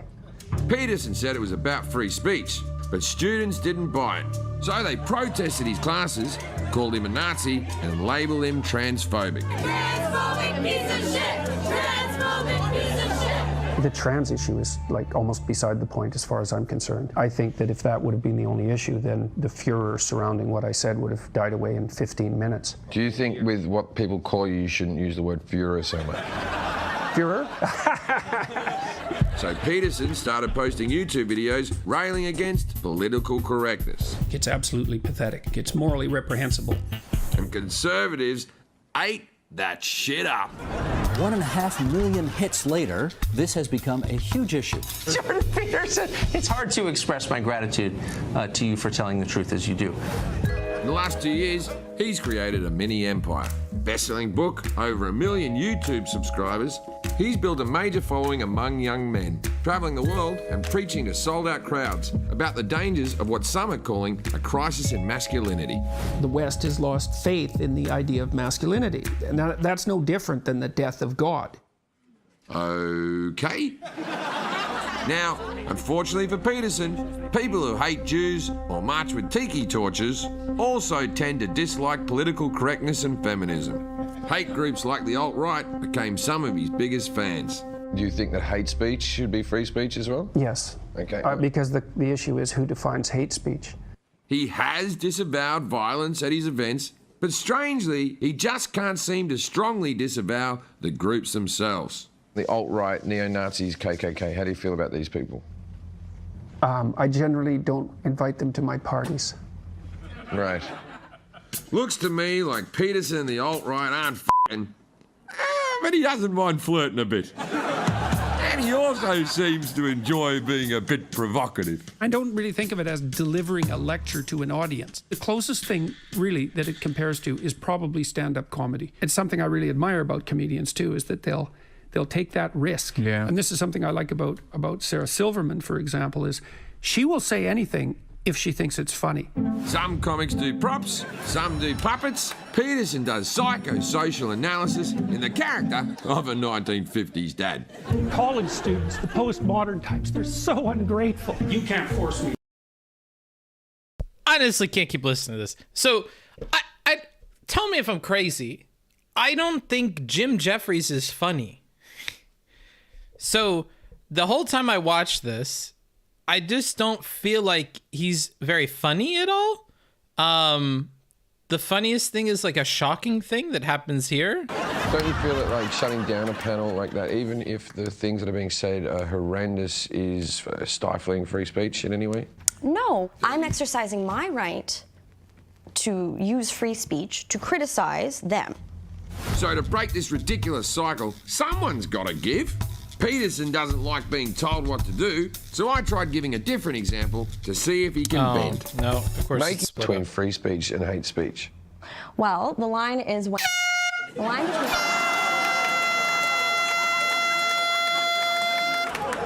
Agree with me? no. That was the only part that got a giggle out of me. The whole thing feels very not funny. He's not funny. He's cringe. If the program plays a laugh track, the comedian is not funny. Well, no, I don't agree with that either. There are things where there are laugh tracks that I think are funny, and I think the laugh tracks can help you laugh. But you're crazy and you're welcome. Okay. I don't think any of this is funny. he might be funny in other contexts. So that's what I was thinking. I was thinking, is he funny in other contexts? So what I go ahead and do is I look up Jim Jefferies and I look up his compilations and let's just take a little bit of a look and a listen, all right? I had hemorrhoid surgery about a year and a half ago, and they put me, I had to have like 20 stitches up my colon. So what they did was they put me on like a pyramid pillow like that, so my ass was in the air, and they cut a sheet out, and then they put my face, this is a separate thing, by the way, then they put my face into like a massage hole, and that's one of the times that you don't want to be famous. Right, when someone's about to put stitches in your colon. And just the anaesthetist put the mask on me. As I was passing out, one of the nurses looked down at my face and went, my brother's a big fan of yours. So, joke number one in here is about him being famous and getting recognized. Let's keep this in mind for the further jokes. Tyler Perry is actually my son's favourite comedian. He is, yeah. My son loves big, large women who bash people over the head and yell at him. I swear to you, I said to him once, I said, are you funny like Daddy? He goes, no, I'm funny like Medea. All right, so you enjoy Donald Trump. You enjoy him. You don't have to live in the same country. I have to live in the same country as Donald Trump. How crazy did it get? It's gotten pretty crazy. He said that we should stop, this last week, he said we should stop letting people in from shithouse countries. Shithole countries. Shithole countries, and let people in from Norway. But this is what he doesn't realise. Countries like Haiti and stuff like that, people want to leave those countries because they are shithole. And it's like, Norway's kind of nice. Yeah, we don't want to... You got tall blonde women? Why would you want to move to America? It's delightful over there. So I keep wondering, why are we cutting randomly? It feels like there's meant to be something that makes me laugh. And then we just move on. And I'm like, oh, is that meant to be funny or smart or something? The picture of me that I have to sit next to the entire time, where I look thinner than I do now with one eyebrow. Every single publicity photo of me is just like one eyebrow. And what people don't know is, as a child, I had a stroke, and that's why... I did. Why are you laughing now? It's not. That's what happened. That's what happened. Yeah. And so we just keep having these weird moments like this. Dr. Drew comes to me and he said, oh, we're having a charity auction, and we're going to auction off some clothing that celebrities have. And there was like a pair of Elton John shoes, and Mariah Carey gave something, and everyone signs it. And he goes, can you give anything? So I gave one of my leather jackets that was off one of my specials. I signed the inside of it, and I also gave the DVD of the special I was wearing the jacket in. That was really nice. That's a nice thing. Yeah, sure. nice thing. But then I got obsessed, and I kept on checking the online auction every day, and it just wasn't getting bid on. So I started bidding for it to put the price up. And then it got to a stage where I had paid more for the jacket than it was going for in the celebrity auction. So I bought the thing back. I gave the money, I've still got the jacket, win-win. Everyone wins. Yeah. You're still a good guy. A good guy. That deserves a testicle. Yeah. I'm doing a big show here. What happens is I can sell a lot of tickets. There's about 10 comics in the world that can sell this many tickets. There used to be more, but then Louis C.K. started in front of people. There has never been a Like the Louis C.K. one is the only one that I even chuckled at in this entire thing, and it's a lot of these where he talks about being famous, and I can't, bro. I don't know. Books you look at, it's cringe. He's cringe. He's not funny. I don't understand. Like, even seeing these two people next to each other in a thumbnail makes me feel bad. So he's cringe. And I then find also that he has this controversy with this crazy guy, Avi. So a few months ago... I'm going to play this at 1.5 speed. Sorry, V, Omega Lil D, Giga Chads. You'll have to slow down for a second here. Jim Jefferies' producer contacted me and asked me to come on as a guest to his show. Now, I agreed with two conditions. One, there'll be no neo-Nazi or Nazi sympathisers on the same segment because I don't want to be aligned to them and I don't want to give them any legitimacy or anything like that. Common sense. The second one was that they don't cut my answers from one question and put it to another. Now, to my horror, but not my surprise, they did exactly both. Both those things. But they went even further. They connected me to the Christchurch killer, to the terrorist. The New Zealand shooter left behind a detailed record of his anti-immigrant, anti-Muslim rhetoric. And unfortunately, these days, this kind of intolerance is being tolerated in more places than you might think. So it's important to remember that this was filmed a few months ago. And not in There's your captions, RTBA. I hope they're helpful, buddy. I'm sorry. I wasn't thinking about you guys. response to the Christchurch massacre, as they seem to be alluding here. I was shocked to hear that the prick allegedly behind the Christchurch, New Zealand mass shootings is a white supremacist who grew up and was radicalised in Australia. So what is the situation down there? And what are the people who may have radicalised him saying? White people like myself feel happy and safe around my culture, my people. Sherman's a Nazi. You broke Rule 1 in 20 seconds. And this anti-immigration fervour is uniting some strange groups. It turns out that the one thing that can bring together the alt-right and a Jew is their shared hatred of Muslims. Meet Jewish activist Avi Yemini, a good Australian name. Luckily, I'm not an idiot, and I knew what their plan was all along. Well, they flew me to Singapore, put me in a hotel for a couple of days there. What was I to expect? It was a setup. So what I did was, I got there. So this is also somebody who's not all there. Statements like this don't make any sense. So the punchline is it's a setup. And the logic, the build-up to that is they flew me out to Singapore, put me up in a hotel. How does that say setup? I don't. And he has these 2 points, one of which he proves in this video, one of which he doesn't prove in this video. So number one, he claims that I asked that they don't put these other white supremacist things in the segment before me, and that'll get even underscored with some other things that Jim Jefferies did. But we'll get back to that. So point number one is definitely solid.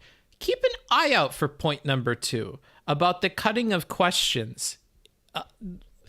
Let's see how well that's proven here. And I secretly put my phones down to record the entire segment. Now, over the next few days, I'm going to release a bunch of little clips that are important that he specifically didn't add to the piece. We filmed for about an hour, and there's about 3 or 4 minutes where he's included little snippets. So in the next few days, I'm going to release little bits that are important that I think everyone needs to see. But if you're on my Patreon, you can see the entire hour. I'll upload it within the next week. Islamic immigration, cut it. Now what? So let's hold on a minute, okay? Because what's gonna happen next needs to be one thing, right? So if you want to prove the answers from one question were cut into another one, you have to show the entirety of an answer to the question that was posed to you, where we hear a question, we hear all of your answer, and then ideally we'd hear a second question to give some indication that the conversation is moving on. That's what we would need to know that, oh, the answer they put in there wasn't the answer he immediately gave after this question. There's other cherries on top we could add to make that point. But Avi also notes that if you want to view the entire thing, it's on his Patreon. Well, a bit cringy, given the point of this, of recording it secretly, is so you could put it out there. The Jim Jefferies is cutting you incorrectly and inappropriately and whatever. So if it's full, it's uncut, there's absolutely no cuts. Keep that in mind for later. Then, you know, as long as you prove that he cut you improperly in this video, I guess it's fine. You put the full thing on your Patreon. That makes sense to me. You only have to prove he does it once, right? So as long as you prove that he did it once, that he cut your answers from one place into another place, and you do it in the way that we described, you'll be good. So let's watch him as he does this. What makes Avi suddenly feel so comfortable saying this shit out loud? I always stand by my words, and I say it publicly, loudly, and proudly. I won't say in private something different than what I'll say in public. And if I get it wrong, which I have at times, and I feel necessary to apologise, I've done it, and I will do it. I might sound like a hippie saying this. What gives anyone the right to tell anyone where they can and can't live? When you import this culture, what do you think's going to happen? Australia's going to end up the same shithole that they came from, that they were escaping. Watch how Jim Jefferies has edited this last clip to make me look like an ass. See what I really said. What gives... So again, clearly there are cuts there. Nobody's going against that. Seems like Avi goes to a gazillion really quick. We have obvious jump cuts. And then, of course, Avi is going to show us the full thing, the full question being answered. That way we know how it was cut, because we would need the full thing to understand how it was cut and if it was cut at all. So let's take a listen. Anyone the right to tell anyone where they can and can't live? Really? Like, borders, I know borders, but wouldn't it just be nice if if we got to a place in society where we had a utopia, where we all just lived as on a level like you may say I'm a dreamer. I think most people, sensible people would agree with you in theory. Yeah. But in practice, it's not. It goes against human nature. It just doesn't work. You bloody scumbag. We don't see where we move on. I also don't know if we got all of what he said here. A hippie saying this. What gives anyone the right to tell anyone where they can and can't live? When you import this culture, what do you think's going to happen? Australia's going to end up... When you import this culture, what do you think is going to happen? I'm going to go ahead and open this and see if we can find that a second time. Excellent. Let's go to the... Oh, wait. Not excellent. Because he doesn't even show where this answer was, nor does he show us that we ever moved on from the initial question.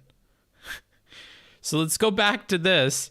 He doesn't even show where it is that this other answer came from. He doesn't show that where this question or this answer even ended. I think most people, sensible people would agree with you in theory. Yeah. But in practice, it's not. It goes against human nature. It just doesn't work. And then he cuts it. And then he gets back to here. Cameras aren't rolling, or when he knows he can cut it out. Oh, actually, let's listen. Today, what I really want to show you is how Jim Jefferies speaks about Islam, about their prophet Muhammad, and about Muslims themselves when he thinks the cameras aren't rolling, or when he knows he can cut it out. So Muhammad is considered the perfect man. Right, yes. Okay? You can't draw a picture of him. No, don't you dare, don't you dare. I've got enough death threats on me, brother. There he is. Jesus Christ. There he is. He looks like a wobbly ghost. He's finally going to understand Islam after this shit comes out. That's what you do, Jimmy, when you think no one's going to see it. Now, I don't actually have a problem if you draw Muhammad, to be honest. That's me. But people like you call me an Islamophobe because that riles up, that upsets, that, in your words, triggers the Muslim into violence. Now, I wonder when this goes far and wide, and help it, share it around, let the world see. I want to see if the leftists condemn Jim. And even more so, what I'm interested to see is the people that he is hell-bent on protecting, the people that he is fighting so hard to let into Australia and the US. Let's see how they react when they see him mock their prophet. You know what the punishment for blasphemy is, Jim? I wish you luck, brother. But it gets worse. Watch what he says when the cameras aren't rolling. I'm not a big fan of Islam. I think that wearing a burqa is stupid and demeaning and all these things. Islam or dingo? Islam and dingo sneaky? Yeah. Probably both. Dangerous? Right, probably both. Dingo ate a baby. It turned out it did it. If it ate a bloody Muslim baby, it would have vomited. No, that's not that shit. Did you hear this a little bit? Probably both. Dingo ate a baby. Let's go ahead and not use fucking Lithuanian subtitles or whatever the fuck this is giving me. Hold on. Why Lithuanian? Jesus Christ. Probably both. I think that wearing a burqa... The dingo sneaky? Yeah. Probably both. Dangerous? Probably both. The dingo ate a baby. It turned out it did it, baby. If it ate a bloody Muslim baby, it would have vomited. If it ate a bloody Muslim baby, it would have vomited. No, I don't actually agree with that shit. I'm only joking. But that's not funny. I'm only joking. That's not funny. You're talking about fucking killing kids. Talking about fucking killing kids. That's crossing the line. There's a fucking line. We'll edit this bit out. I never look bad in these interviews.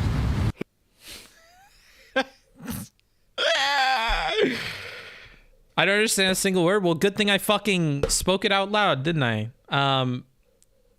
Yeah. So I just, okay. So Jim looks really bad in this, but again, we didn't show context for where his answers are coming from or the full thing. And another thing to keep in mind going into this next video is Avi has said the full uncut, like a penis with, looks like an anteater, uncut. The entire uncut thing is on his Patreon. And let's go ahead and watch this response that we get from Jim Jefferies on his podcast about this. TV show called Avi a couple of years ago, and me, this guy. This update I share with absolute joy because for those of you who've been following me from early 2000s, I don't care. Then deceptively edited to suit his agenda. And when I showed the world what he had done, instead of just removing the defamatory segment and apologizing for his disgusting behavior, he hid like the absolute coward he is. And then Jim went as far as banning anyone from his social media pages who dared to bring it up. Then he ran away and never mentioned my name again until now. and how glorious it is to know that I've been living rent-free in his head for the past 2.5 years. But in typical Jim Jefferies style, he's taken a shot at me and distorted the truth again. So we're keeping in mind here for Avi too. Avi says that Jim Jefferies has been living rent-free, or he's been living rent-free in Jim Jefferies' head. Just keep this in mind. We have several floating things to keep in mind that we'll return to. From the comfort and refuge of his own studio and not to my face. So watch me tear apart his laughable claims. Try to enjoy the takedown as much as I enjoyed creating it, and then share the heck out of it to remind the world what a lying coward Jim Jefferies really is. Me, this guy. If you have no idea what I'm talking about, if you either haven't seen the expose, I was invited onto Jim's show to talk about all sorts of issues. Show on neo-Nazis. And two, now that became my shock. Matters far worse. They to drop it. You know when this vile human thought would be the perfect time? After the tragic massacre in Christchurch. Yeah, to drop it. This part is important. You know when this waiting for make matters far worse. They held onto my interview for months, waiting for the perfect time to drop it. You know when this vile human thought would be the perfect time? After the tragic massacre in Christchurch. Yes. You heard that right. He ran our interview, which was conducted months before the Christchurch tragedy. He ran it after that attack, alluding that I was somehow part of radicalizing that nut job that killed all those innocent. So I think regardless of what you think about like alt-righters or whatever, like this is again a solid point against Jim in the way he's producing his show and stuff, in my opinion. However, there's a lot of points that Avi makes that are not good, or things that make Avi look bad, and we'll kind of continue with that after this. And what are the people who may have radicalised him saying? Luckily, though, I was wise enough to arm myself with a hidden camera to the interview, and the rest is history, which again you can catch at jimjeffriesexposed.com. Now, once I exposed Jim Jefferies, he refused to remove the segment or even own up to any naughty behaviour. Quite the opposite, actually. Jim blocked me and anyone else who mentioned it on any of his socials. So, with no other options, I decided I'll try confront him personally. And I travelled all the way to the US, where they informed on me, and they had the FBI waiting for me at LAX airport, and I was then deported upon arrival. So I decided to go to Israel, where he had a show. So remember, he's talking about this Jim Jefferies guy. Avi is living rent-free in Jim Jefferies' head. But Avi is trying and getting rejected by like US Customs and shit because he's traveling around the world trying to confront Jim Jefferies in person.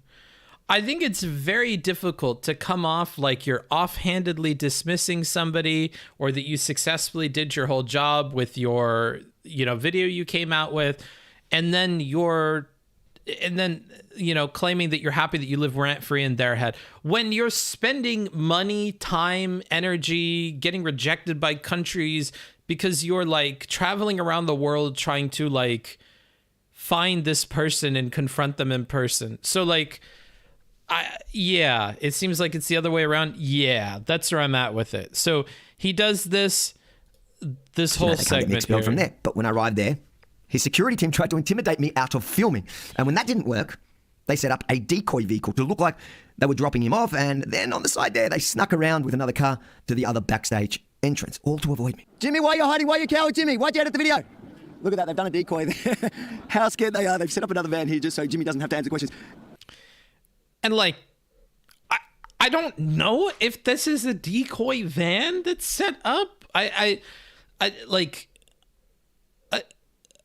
don't even know if this is abnormal. If the security says that somebody is out here intent on like ambushing you or whatever, whether it's Jim Jefferies or it's somebody else, like we put this whole narrative on like what he's doing. And it just looks not good for Avi. What a coward. So as you can see, it's been a long, hard road trying to get Jim Jefferies even to acknowledge what happened, let alone take any sort of responsibility. He has never said a word until now on his podcast. Have a listen. We had a guy on our TV show called Avi a couple of years ago, and me, this guy. He says we edited in the wrong way and all this type of stuff. His answer was the same either way. Wait, what? My answer was the same either way. That literally makes no sense, Jim. If it was the same either way, why'd you have to edit it? Let's just fact check you now, Jim. This is what you ran, mate. I might sound like a hippie saying this. What gives any... So at this point when I was watching this, and I hear you about this is niche drama, what you need to realize, Cats, motherfucker, because I see it's you, what you need to realize, Cats, is when we cover fucking Dima Mama versus Hans. Just, I don't want to hear about niche drama from you fucking Twitch people, okay? So just, you will trigger me with that nonsense and I will shut it down. You know, Avi is somebody who runs this Rebel News thing. Avi has 713,000 subscribers on his YouTube page. As Jim Jefferies explained himself, he makes millions of dollars being a stand-up comedian and whatever. This video has 150,000 views. So let's just bear in mind our different scales here of niche internet drama. And the reason why I picked this is because it's an interesting failure of people to make points. We're going to see some failures from Jim here. We've already seen failures from Avi. Hopefully Avi corrects something that bothered me in the last video, which is that we didn't do a very good job of demonstrating that his answers were cut in a way that doesn't reflect what they actually were, or that we were grabbing answers, because this is a very specific claim, grabbing answers from other questions and putting them in there, because we never saw the end of his answer, let alone the full thing, let alone whatever question would come after that, let alone whatever question was the answer that was cut in there. We weren't given any of that. We don't even repeat the things that he said ever again in the video. So we don't get the full version of what it is that he was answering, nor the question that he was answering. It was done very poorly. So at this point, when this pops up on the screen, I'm thinking maybe he realizes he did it wrong before and he's about to correct it. Anyone the right to tell anyone where they can and can't live. When you import this culture, what do you think's going to happen? Australia's going to end up the same shithole that they came from, that they were escaping. Okay, now let's watch how I actually answered that question. What gives anyone the right to tell anyone where they can and can't live? Really? Like, borders, I know borders, yeah. but wouldn't it just be nice if we got to a place in society where we had a utopia, where we all just lived as on a level like we may say I'm a dreamer. I think most people, sensible people would agree with you in theory. Yeah. But in practice, it's not. It goes against human nature. It just doesn't work. No, mate. And he stops it. He stops it at the same fucking place. And I continue to think maybe, just maybe, he'll add more. Maybe there'll be more hopium. Maybe there'll be more. My answer wasn't the same at all, was it? Anyways, let's keep going. Then he put out a clip and he edited me very, very badly, doing exactly what he said that I did. Hold on again.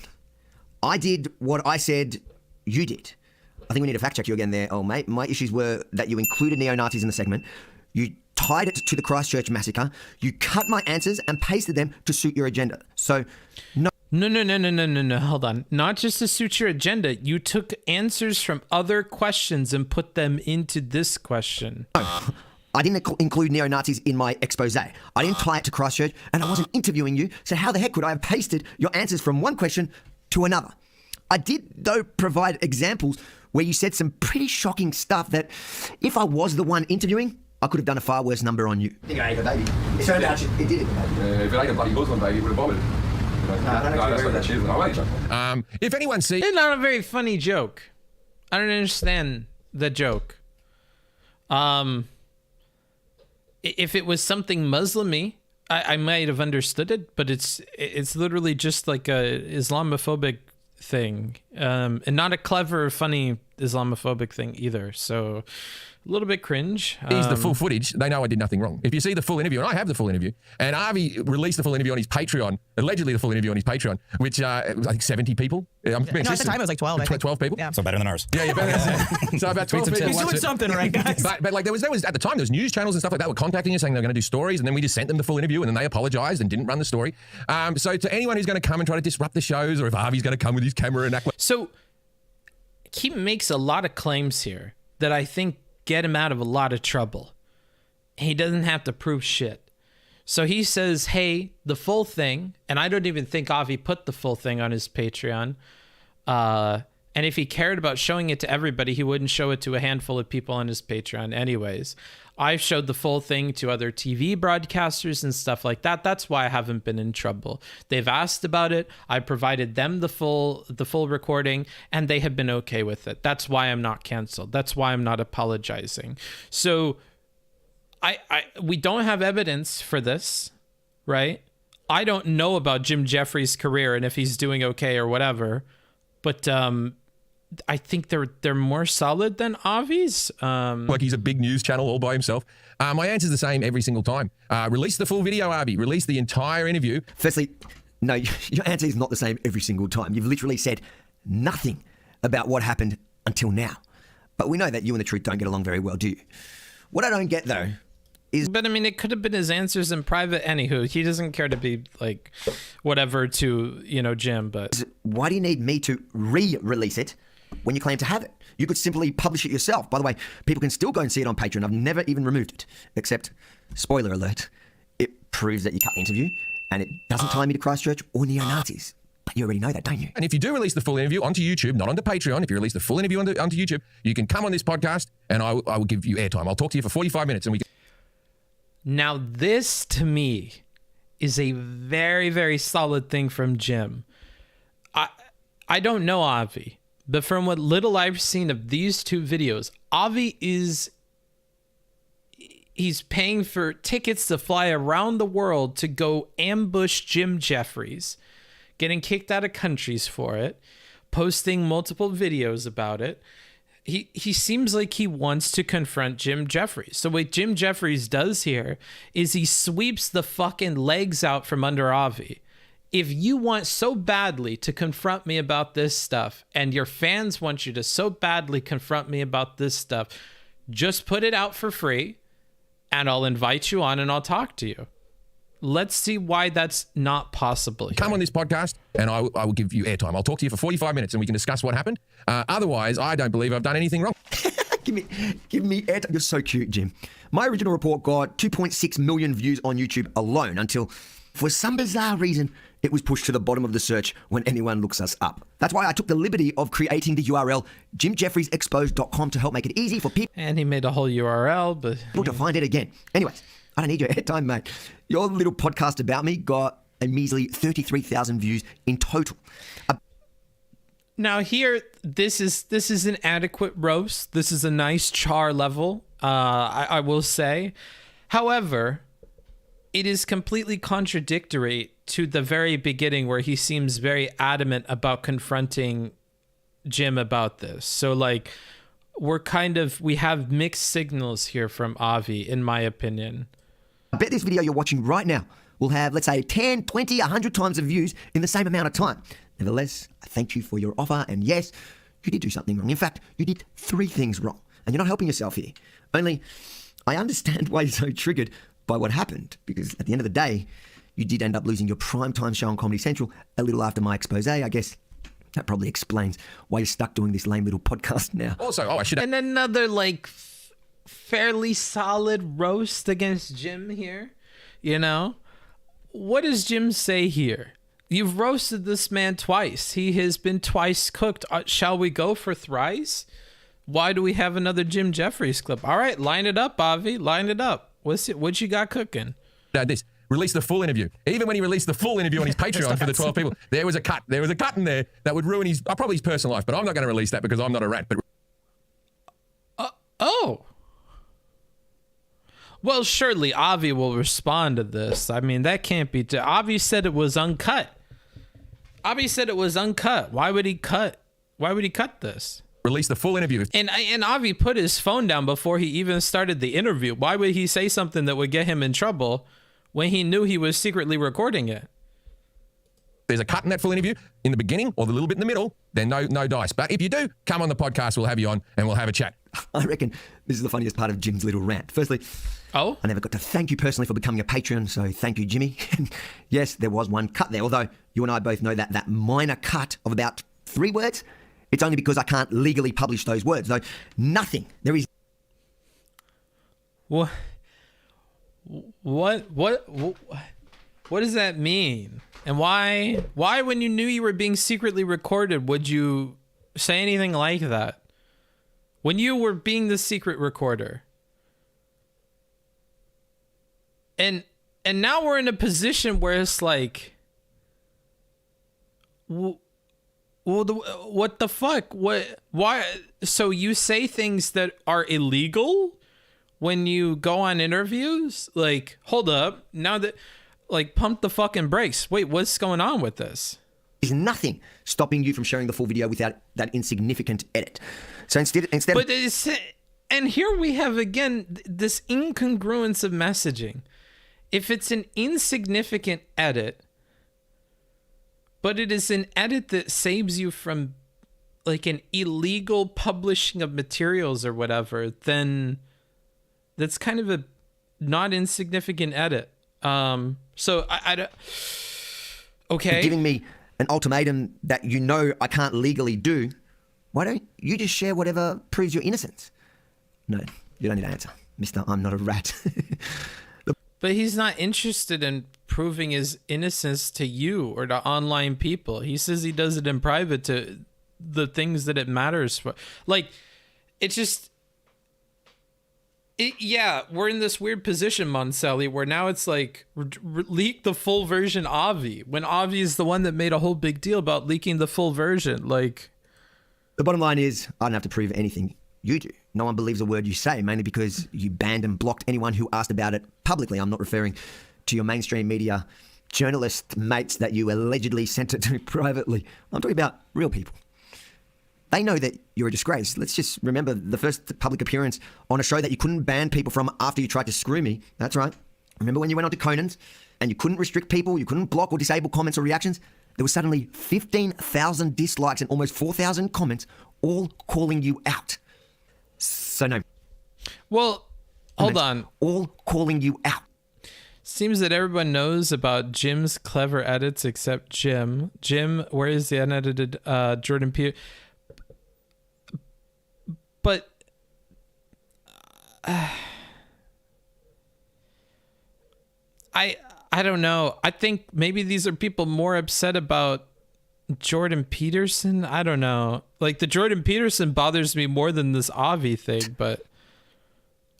So no, mate. I don't need to break the law to come on. And he's also, and here's another thing I had to take with a grain of salt. And I know some of you like his stand-up. Remember, stand-up is very prepared. At least it can be. And he could easily be hiring someone to help him with jokes. I don't know. There's a lot of things that could go into stand-up that could make him a good stand-up person. I haven't watched his stand-up. I can't speak for it. He's not funny on anything I've seen of him. He's not funny on his own highly produced Comedy Central show, because I watch multiple of them. He is not funny in any of these compilations that are by his fans that are meant to be funny, or by a PR team that makes them and pretends like it's not a PR team.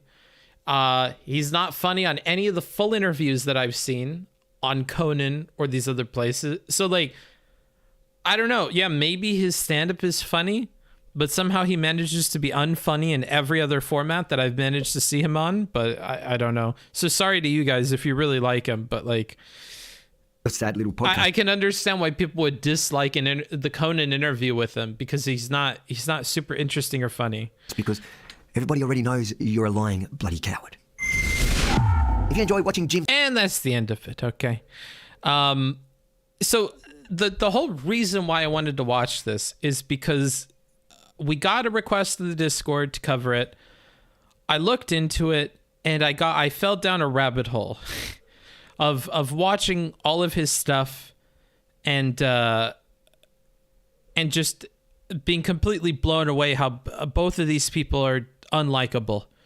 And yeah, so that's why. If you're not interested in this because it's fucking two people that you don't know, fuck off then. Because I don't want to cover like a bunch of tiny people and stuff. I want to cover stuff that I think is interesting.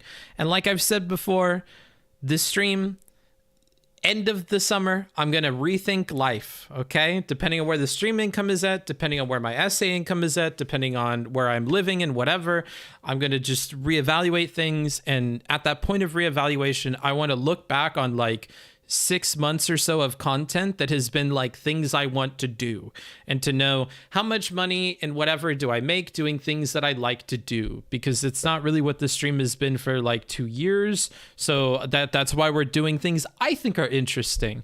And I don't find cults of personality interesting. I'm not following people because I like them. I don't think conversations are interesting because I like the people that are involved. I find that they're interesting for the way that they played out And that is something I like to share. That was what the channel started off as. And that's what I kind of want to return to, is if something's suggested to me or I come across something that I find is interesting, that I find worthy of sharing, then that's what I do. And if you don't think it's interesting, go away, click away. I don't want you here. So yeah, that's what I'll say about that. Demon Mama drama arc, the people demand it. Nope, not happening. Not happening. Book gonna rethink life, maybe at some point. What's up, Stardust? I like Jim Jefferies. He has a good stand-up about gun control. I'm not clicking it. You should get a job. You fail at this. Nice. Are we gonna get somebody to time out this person out there being an asshole for like 2 or 3 times in a row? Or am I going to have to do it myself today? Let's see. And if I have to do it myself, I have no mercy on you, friend. I'm just gonna straight up ban you. So let's consider that. Okay, I can stay then. Nice. Well, I'm happy to have you, Moo. Okay, let's see. I'm just gonna grab my drawing tablet. Where did I put that? And we're gonna do our drawings for the day. I shot them for you. Thank you. Excellent. What am I doing in your title? I don't know. How about you rewind? You're on Stardust, or you're on YouTube, dumb fuck. All right, let me switch scenes here and go grab my tablet.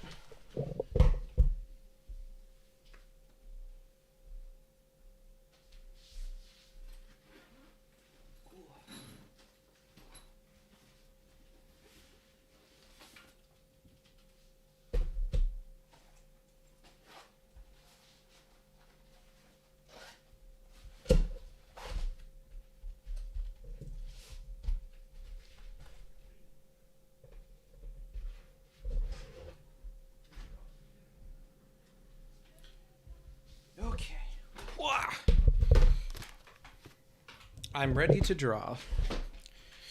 Put this over here, just like meow. Take this, put it here, just like meow. Let's see. I think it is Sweden. Yes, today we are in Linköping, Sweden. That is where we are at. Okay, I'm gonna have to make some difficult decisions here about USBs. All right, we'll unplug that one. Ooh. Zootopia moment? What did Kat say? Where is he at currently? This stream is EU friendly time. Yes, it is. We are currently on the drawing request. That is where we are at. Let's see. So as I kind of mentioned before, we had different slots for different levels. We had 3 level 5s, we had 2 level 10s, we had 1 level 25. Level 25 is gone. We have 1 $10 slot and 1 $5 slot open. All you need to do is donate. You can use !dono, or you could use your super chat feature on YouTube and just write in your TTS what it is that you would like me to draw. And I will draw it. The different prices are related to whether or not they're going to be colored, whether or not I'm going to come up with my own composition for them. Yeah, let's go ahead and open up my request queue here so that I can see all of them. And open up my drawing program here. File, new. Let's make this 7,000 by 7,000. Okay, wunderbar. Zoom in, figure out that my thing is offset, so I need to unplug one monitor and plug it back in.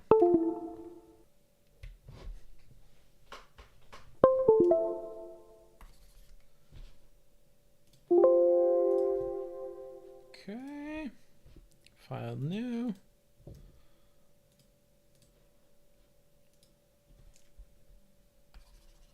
Excellent. There. Now we're working. Now we're cooking with fire. All right. Let me just switch scenes and we'll be good to go. What if I just pledge my donation here in chat? That's the same, right? I don't know that. Jefferies has a voice for media. It's a rare talent. He certainly has a nice voice. I guess I could give him that. but I don't know about the rest of it. Let's see here.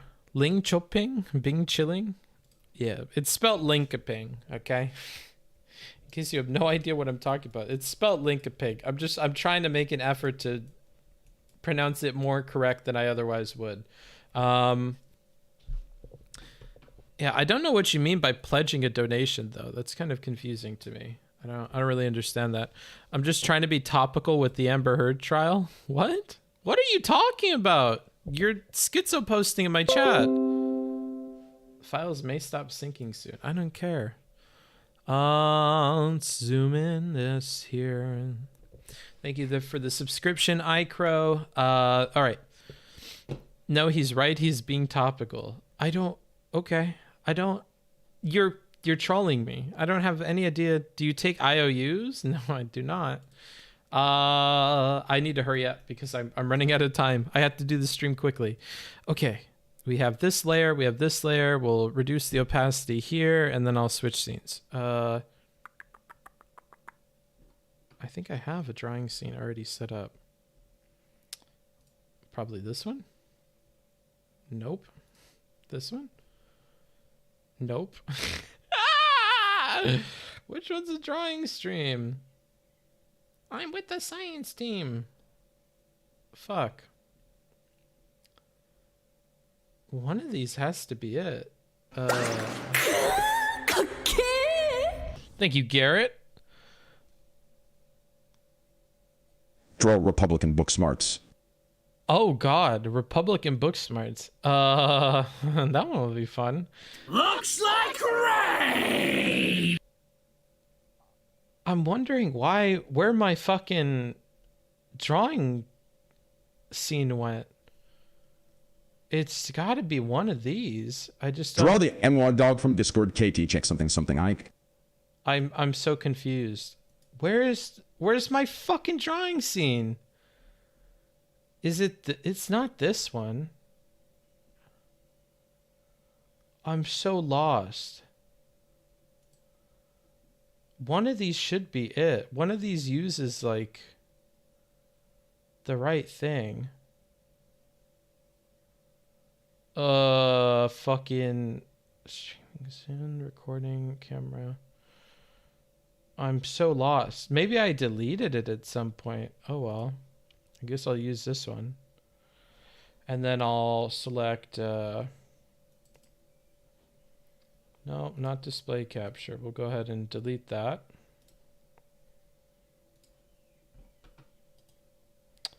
And we'll add in a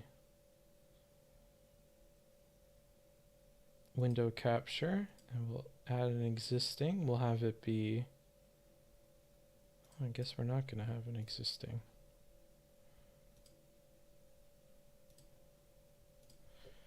Okay. Drag that all the way down to here. And then crop it. I really did think of that. I had a scene for this. I don't know where it's gone off to, but rip. All right, we'll just do that. And then we'll right click and we'll do transform and we'll do fit to screen. Nope. We'll right click, we'll do transform, and we'll do stretch to screen. There we are. Okie dokie. Not ban, he will time out. Schizo should be fine in Book's chat, but Book might get confused and ban you out of frustration. I don't have the ability to ban anybody right now. Republican Booksmarts wears a black suit with a red tie. His hair is slicked back and he has massive bulge in his pants where he keeps his wallet. Jesus Christ. I can rarely catch streams, so I never get the chance to understand this. Is a little bit of schizo posting / special boy spam not allowed? Oh, okay, you already got responded to. There was a massive amount of time spent on cross-examination where Amber argued pledging a donation was the same as making a donation colloquially. Weird. Do you guys want to listen to, like, did they give like final conclusions here or something? I don't know. I don't know about any of this. I think the Jim Jefferies guy will probably strike our videos. So what I'm going to do is I'm going to play our waiting playlist while I draw today. You'll get a treat. No, that's not the treat I want.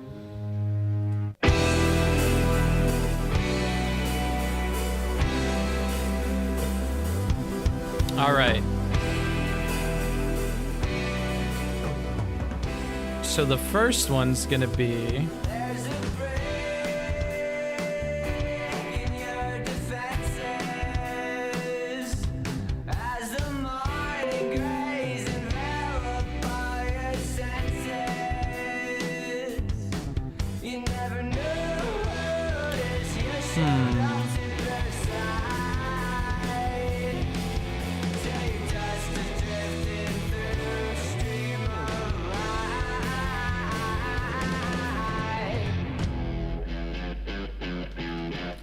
Actually, this one's a free one.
Okay, that's all of them. The Nico art goes in that picture. I don't know what the fuck that is. You don't get you don't get to list 18 different things and put them all into one. You're lucky I don't just pick one of these fucking things to draw. I don't even know what the hell a Nico arc is, bro. Saws. No idea what that is. You gave me 5 different things. You said this, you said this, you said this, you said this, you said Nico arc. It was in the original dono? So was 18 other things. You know what? Fuck you. I'll look it up and if it's complicated, I'm only gonna do that.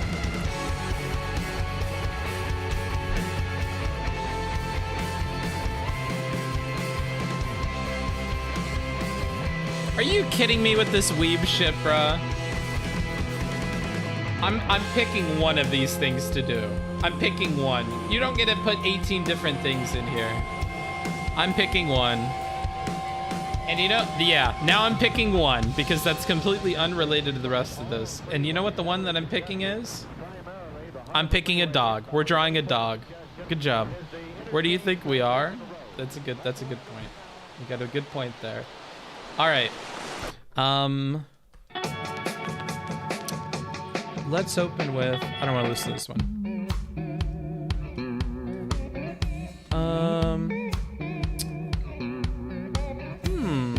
I guess we'll do Republican Book as like a warm-up.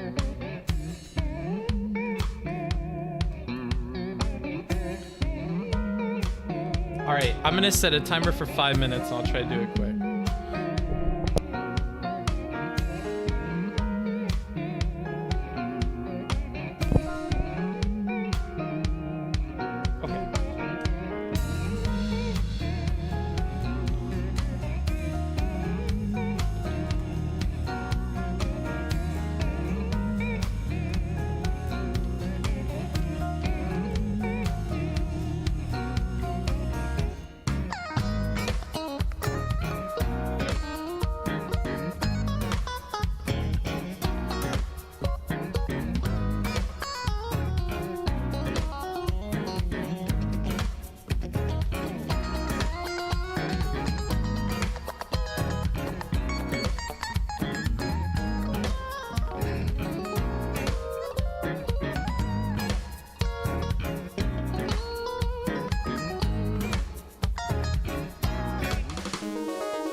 Okay, that's good enough.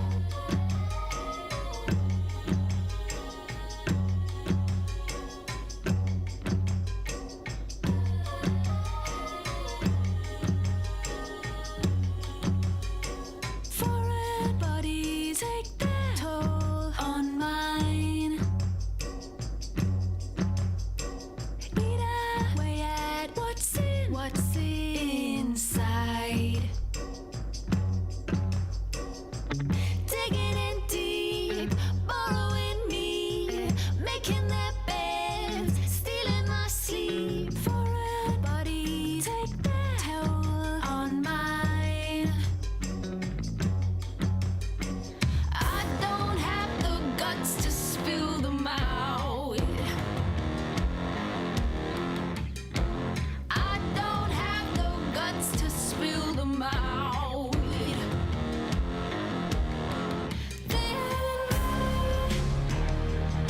The little monsters, they remain until they conquer.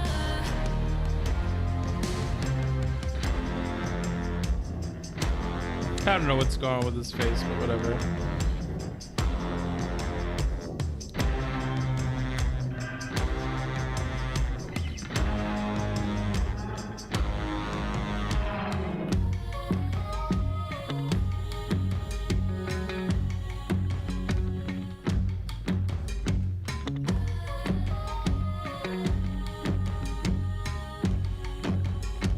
Foreign bodies take their toll on mine. Eat away at what's inside. I don't have the guts to spill them out. I don't have the guts to spill them out.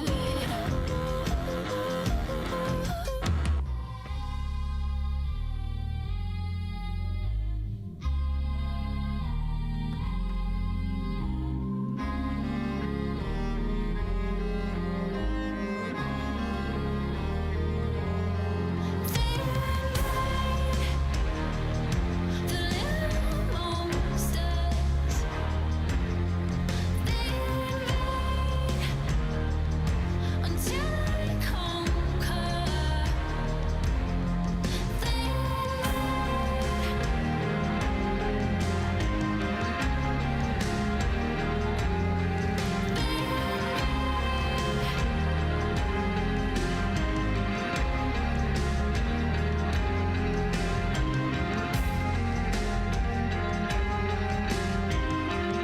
Ah, we're out of time. Oh well.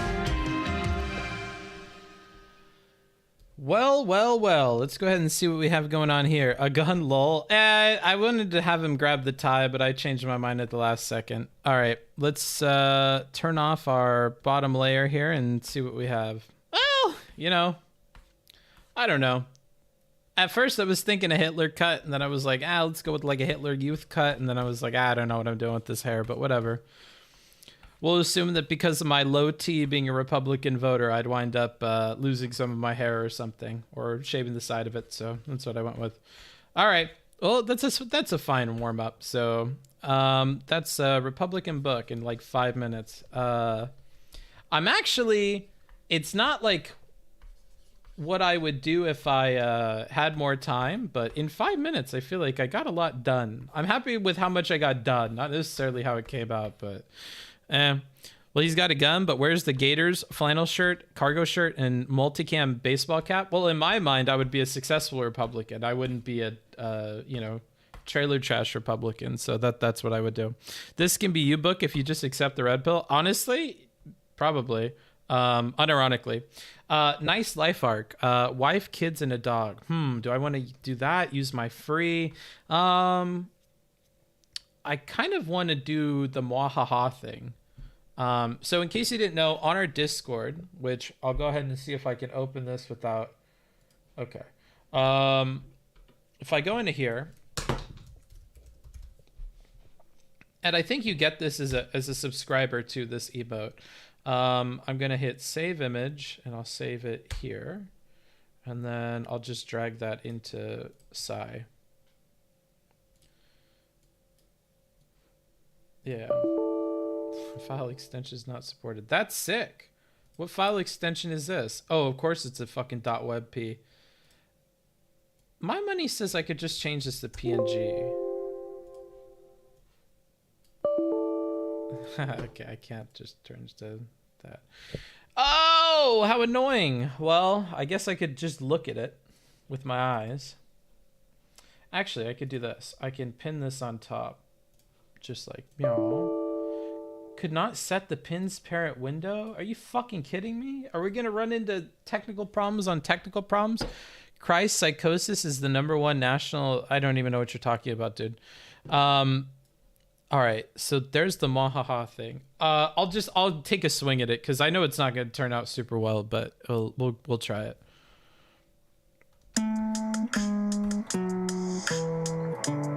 And I'll get the timer going.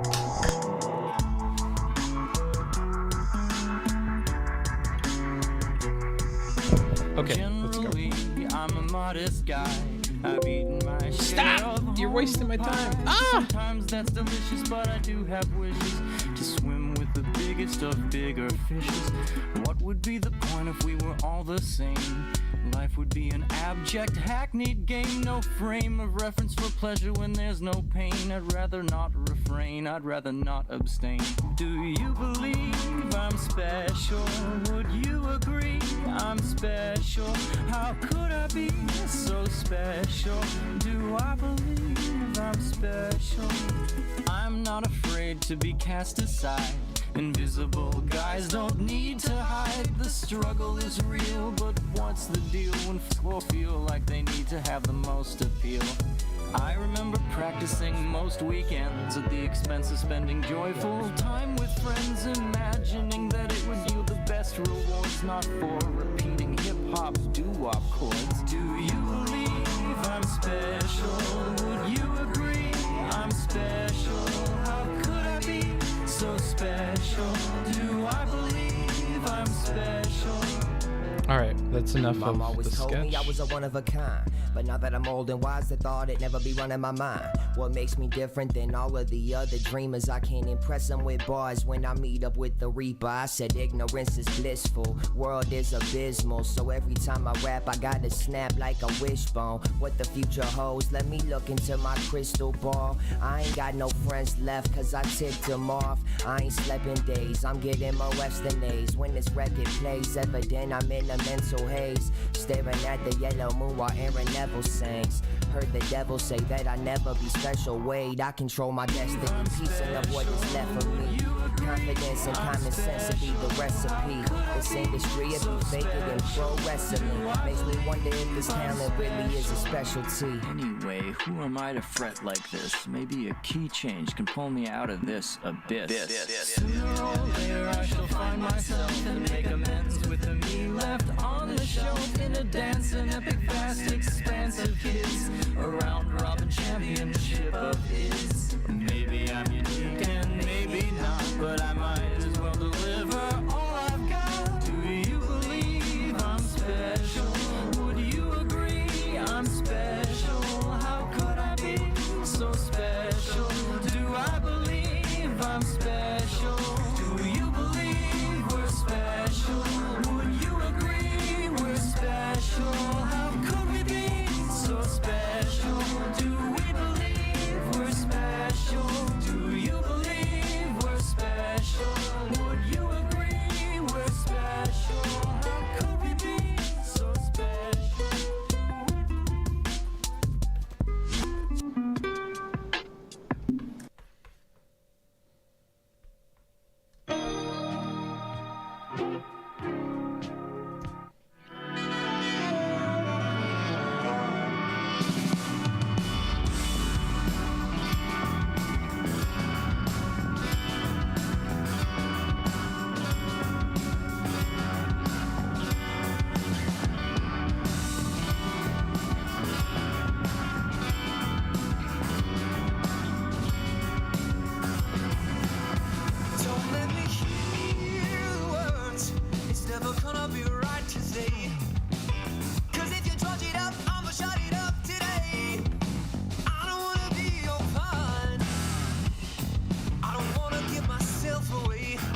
Oh my god.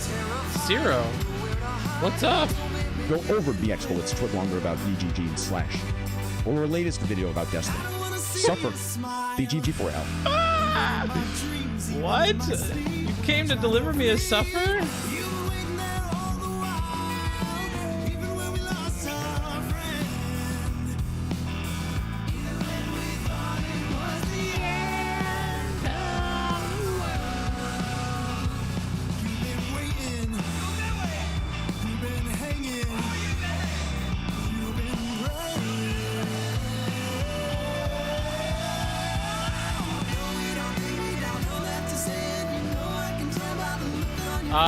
I'll probably do it, bro. Oh. But I don't think I can do it today because I have to go out and do other stuff.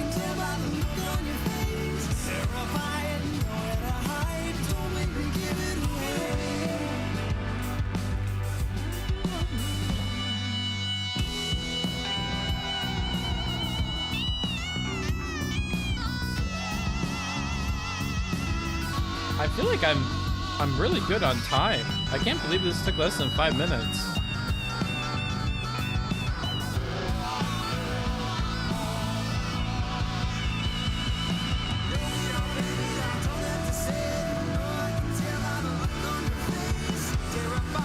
I don't know. I don't know why I'm adding extra lines.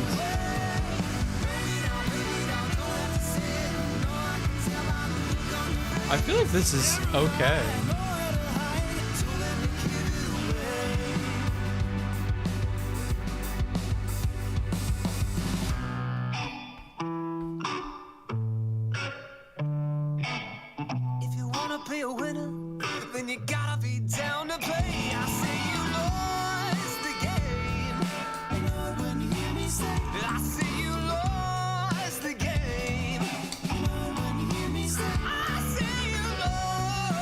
What does this look like without the sketch, I wonder?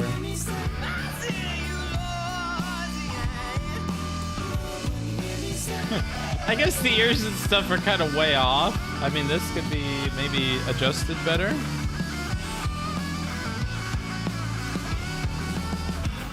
Oops.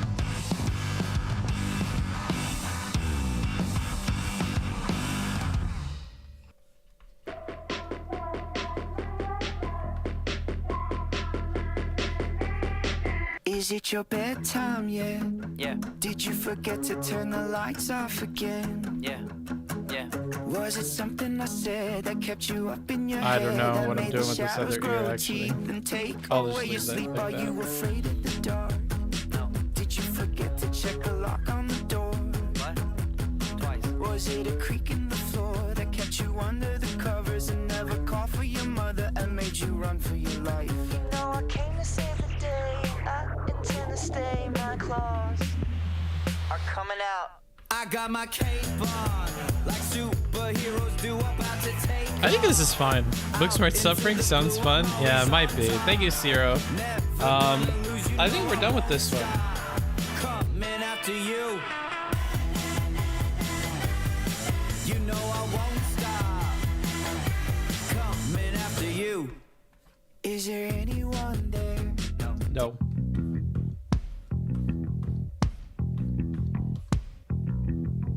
We all have that friend. Mind clipping the Mwahaha dog and stick it in stream discussion? No, but you can. So abrasive, kinda racist, always wants to fight. Mine's the worst you'll ever have to Honestly, meet. if I really tried like a second time, this would kind of be cute on a t-shirt. I think. Like this kind of style, but like doing it a lot cleaner or like better. Kind of like when we did the Scooby-Doo. I think it could be made to look good enough to be kind of cool. Maybe I'll think about that. Let's think. Okay. What is this Wayne from Hilux? He's a dance machine. He can go all night. If he's not yet buzzing up. The What? night is just What is begun. this? He's always talking shit, never saying sorry. Normal Pete's an asshole, boogie pizza party.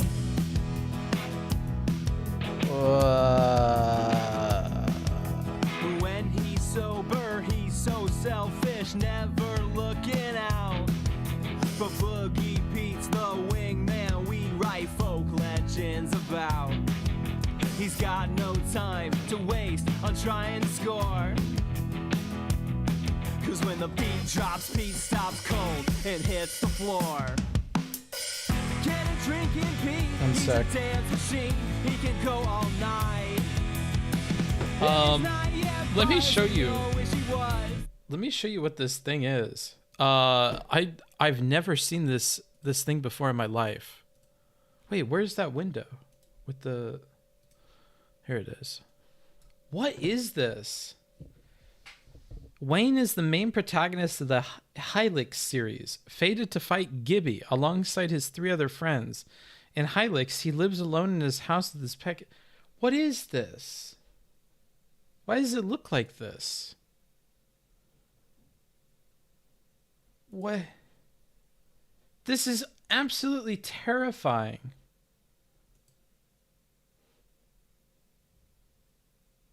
Why does it look different in every picture of it?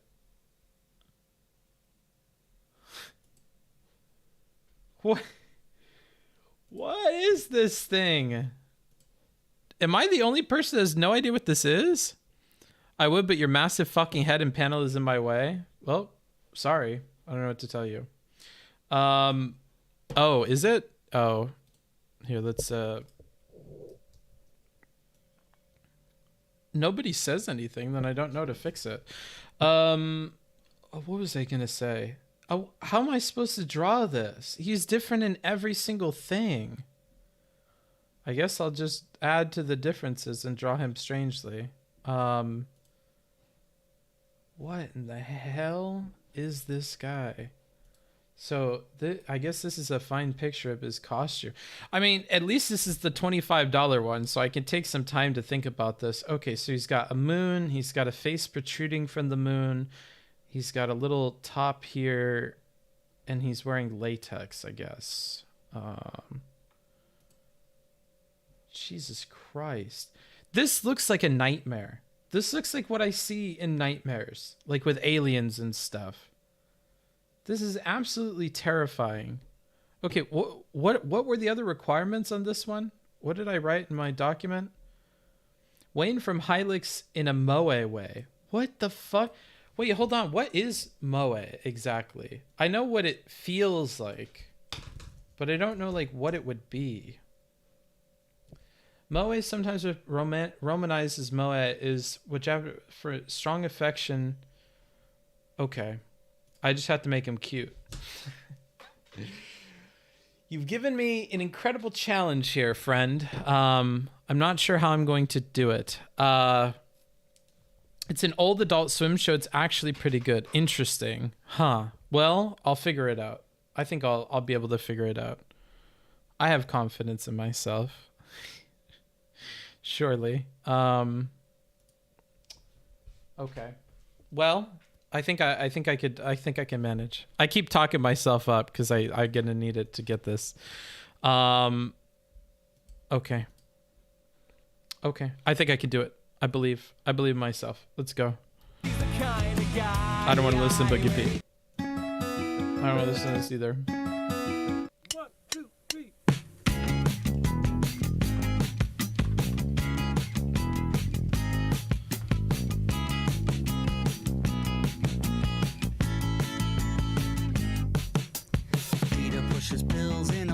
Every Saturday, these are bills and he probably likes it anyway.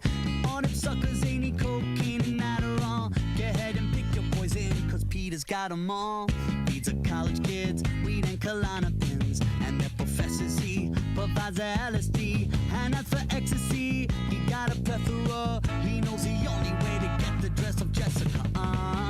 That's right, well he's the reason you're up all night. Well we all know that he's not your friend, but now and then your wish is his command. Yeah, just supply and demand. La da da da da da da. Just supply and demand. La da da da da da.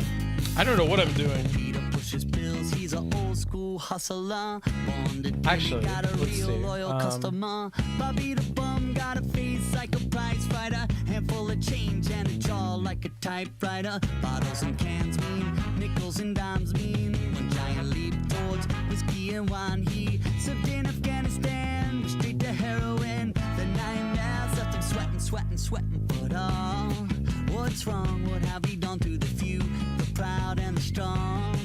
Oh, in the land of the freeloader, home of the brave soldier. PTSD don't mean much to the shareholder.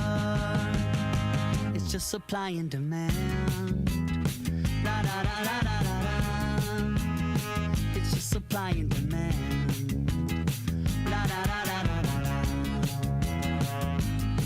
They get high, but they always gotta get high. Yeah, they always gotta get high, but they always gotta come down till Pete comes around.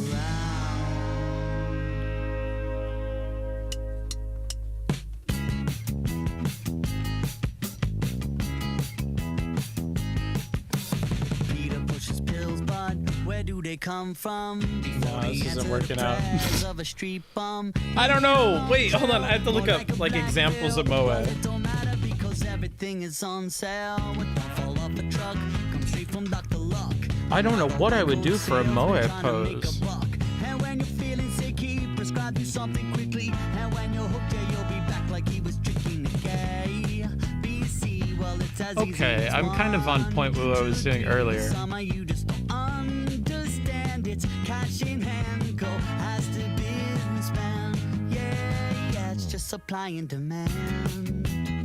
Da da da da da da da. It's just supply and demand. La da da da da da da. I don't know what I'm doing actually. They get high, but they always gotta get high. Yeah, they always gotta. You could do the classic two arms forward, making peace signs with a big smile. All right. I mean, we could just do that. That's fine. High, but they always gotta come down. We could do that.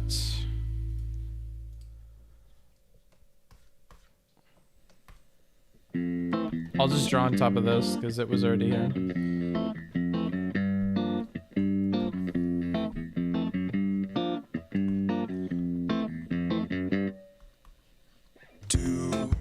O'clock in the afternoon, know where we need to be soon. So I'll wait here beside you. I'll live and let live for now. No need to start up a row until the weight gets too heavy. We could sail away, lose all the troubles that tomorrow brings. But since we're feeling good, forget it. You and I can wait, I bet it. I don't think that there is a worst case. 'Cause if this is really love, I don't ever want it to be done. I could only listen and never feel the distance. Days may pass us by, but I'll never need a reason why to show any resistance. 'Cause I don't feel the distance.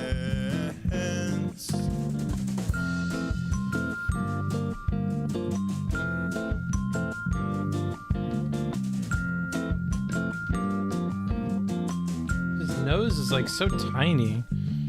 Time was wasted here, I know. I don't know what I'm doing. This is ugly as fuck, dude.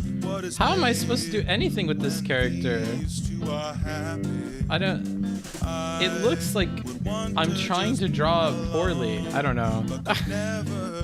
So strong as to change our location. We could sail away. troubles that tomorrow brings. What does his jacket look But like? since we're feeling good, forget it. You and I can wait, I'll bet it. I don't think that there is a worst case. 'Cause if this is really love, I don't ever want it to be done. I could only listen and never feel the distance. Days may pass us by, but I'll never need a reason why to show any resistance, as I don't feel the distance. I don't feel the distance.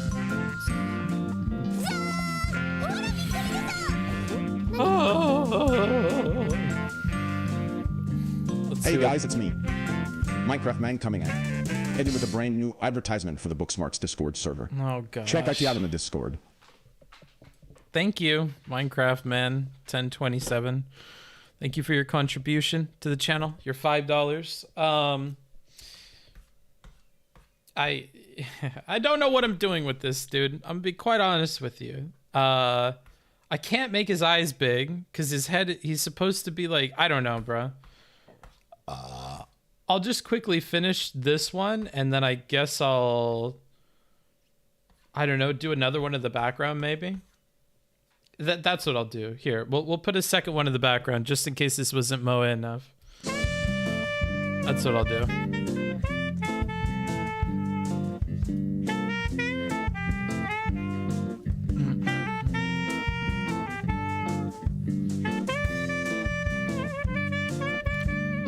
He can look ugly but still be doing moe, I guess. What ideology would you never espouse even if you're paid 100 million? Absolutely nothing. I don't care. I would espouse anything. You could do the classic 2 arms wording. I don't know. Okay. I don't know about this one. I'm just gonna jump straight to drawing. You and I can wait, I bet it. I don't think that there is a worst case. 'Cause if this is real love, I don't ever want it to be done. I could only listen and never feel the distance. Days may pass us by, but I'll never need a reason why to show any resistance, 'cause I don't feel the distance. If this is really love, I don't ever want it to be done. I could only listen and never feel the distance. Days pass us by, but I'll never need a reason why to show any resistance, 'cause I don't feel the distance. I don't feel the distance.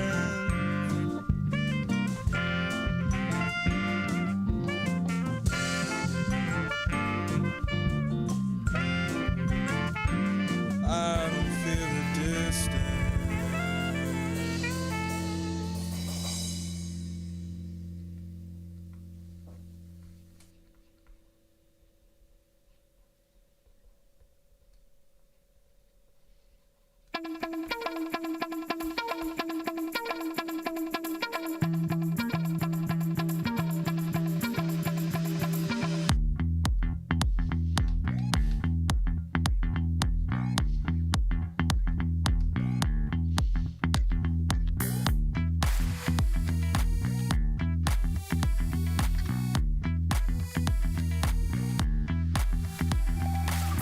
I knew there had to be something I could believe in.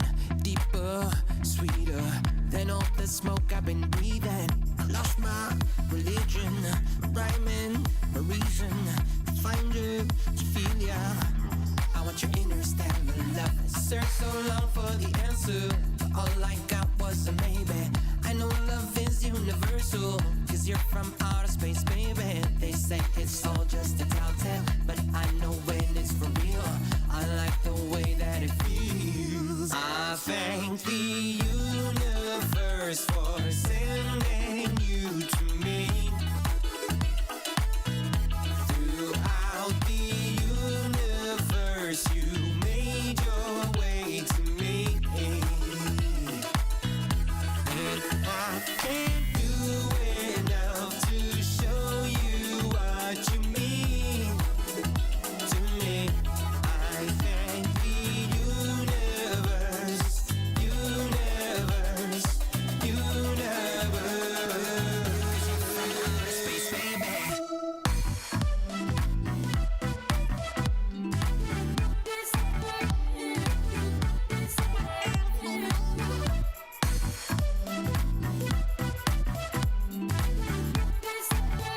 Something's not right. Oh, they're curving in. They need to curve out, maybe? Yeah.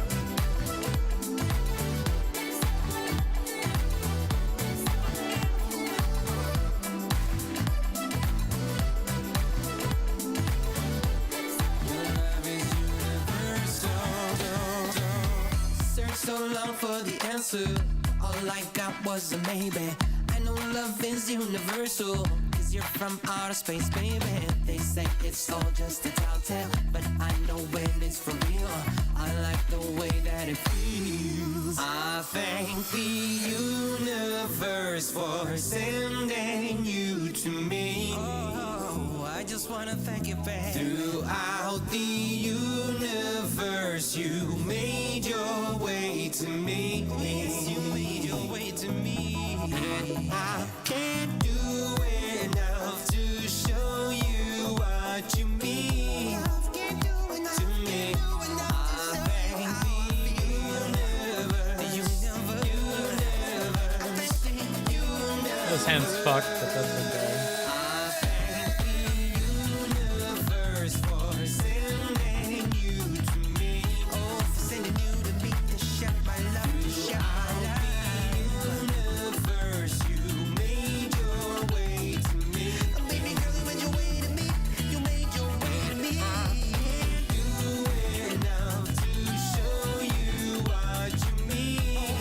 I don't want to do this leather shit. Ah, it's gonna be so hard. This wrist is fucked. I need to turn this whole hand.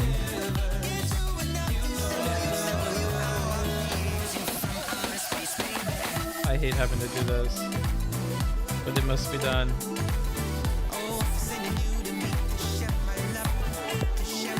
Oh, oh my god.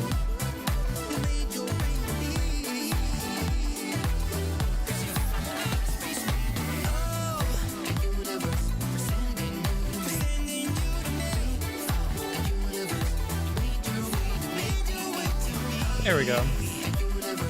That's okay.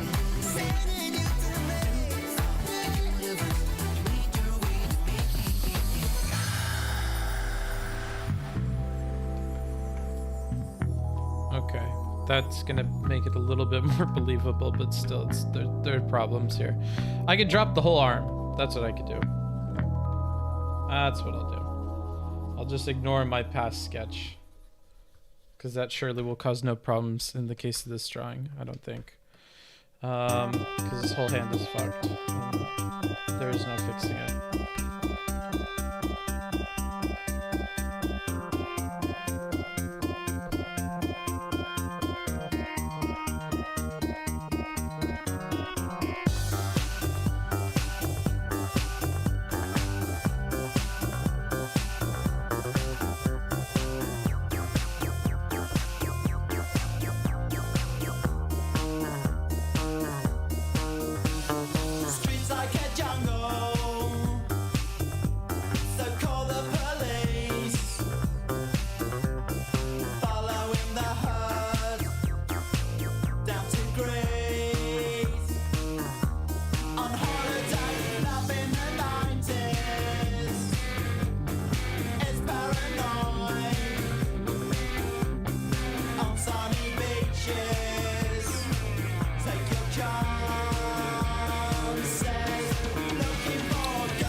has to be shaded, so.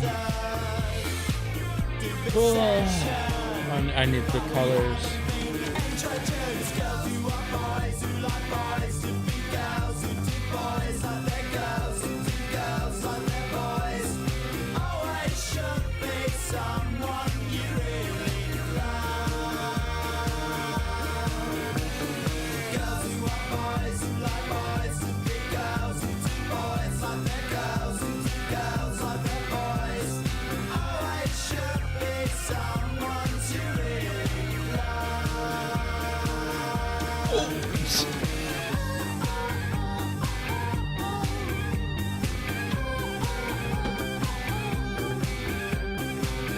First Swedish stream?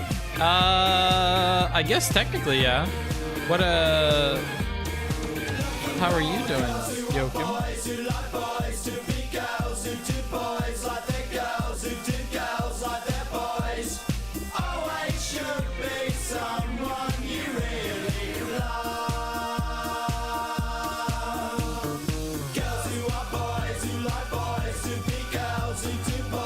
I just want to see what this looks like with color before I finish the rest of it, because it's just such a weird thing that you've asked me to draw.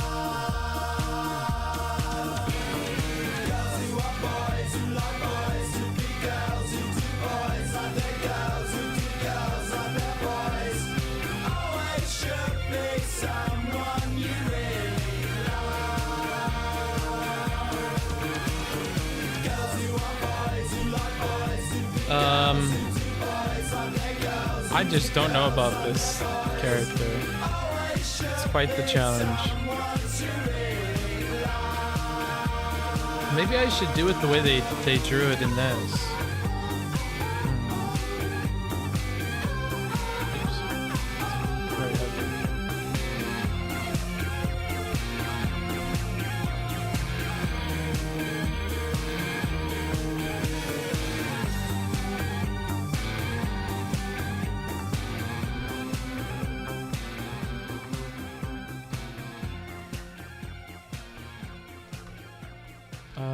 Actually, this needs to probably go like this. Bam, bam, bam.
Faith and we bleed desire and it shows.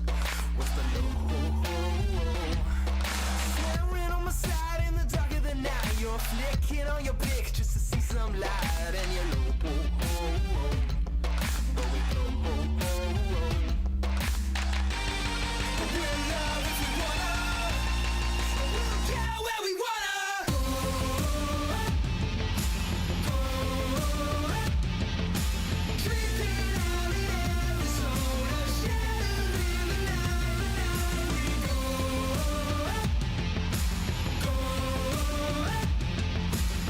There we go, that's better. Alright, I'm gonna draw him in this weird way because I think that's how he's meant to be colored. So we'll color him in the traditional fashion. I guess it's meant to look weird. I wonder if I have a brush that's rough like that. Probably not. I'll recreate it.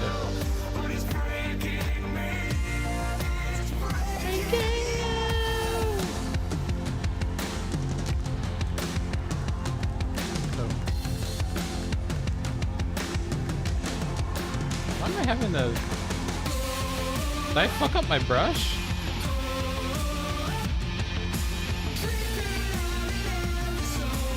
Why is it like this?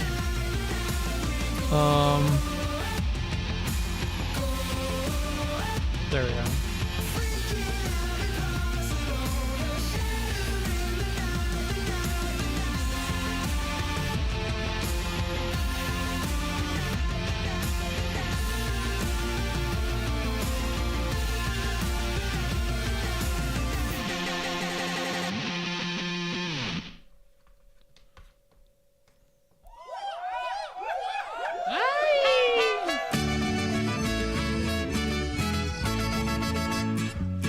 Más te vale que sepas a quién llamar si tienes líos con la ley. De los abogados soy el jefe de jefes. Llámame, yo soy el rey. Cuando el juez me mira venir, sale corriendo en otra dirección, porque sabe que estoy aquí para darte protección. Yo soy Saúl, el amo y señor de los abogados. Yo soy Saúl, mis cojones son tan grandes como los abogados.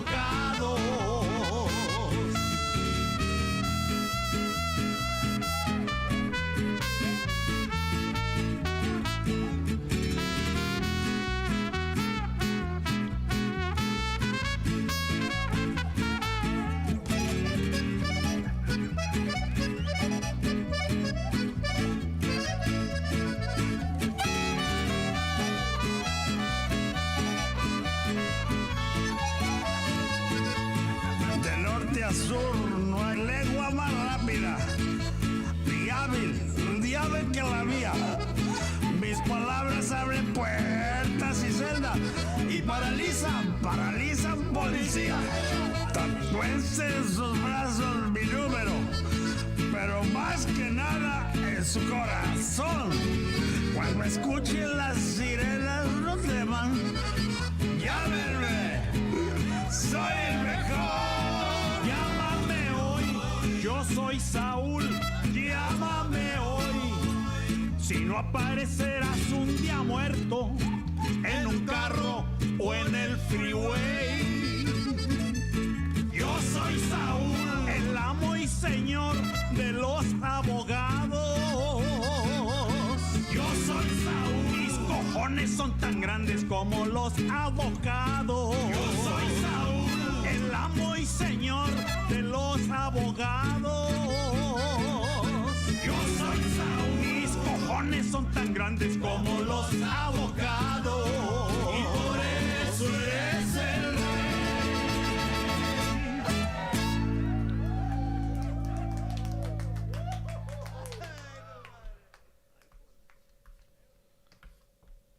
言せばこないだのいいねはこっちは真に受けてたバカにされたかされたんかなんだかわかんないおせっかいがせっかいかあげといてこうすりゃいいねとああすりゃいいねとお手上げさやることなすことあげ足ダメだし降参しそれも言われるしご指導ご鞭達のほど What you want 聞かせてよほら手土産手土産手土産がなきゃ教えてくんないの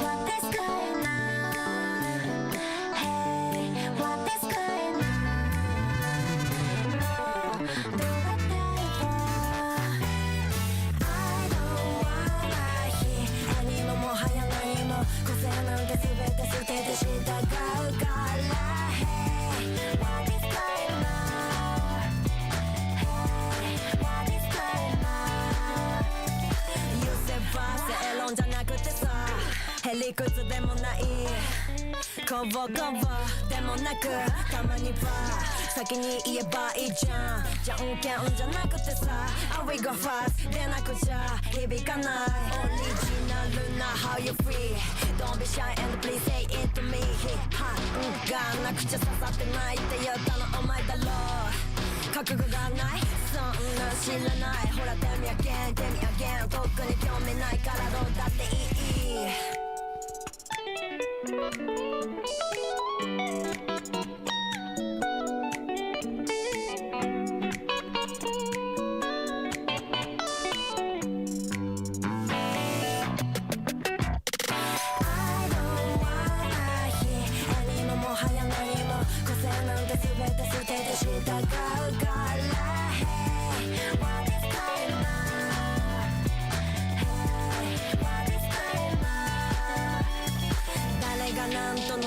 ようと気にしないで勝手にやれねえ時間の無駄は寿命の無駄なんだってば Hey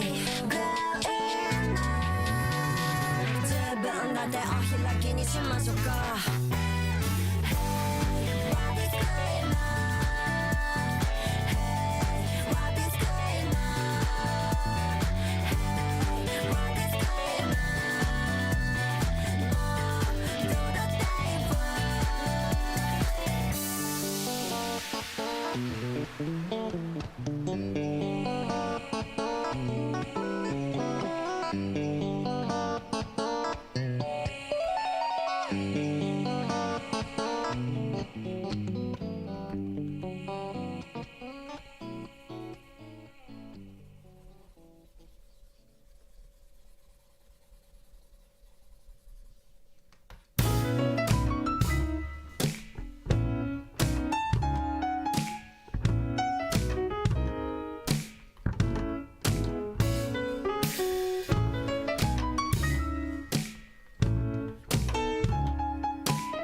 I don't know what I'm doing with this nose, but okay.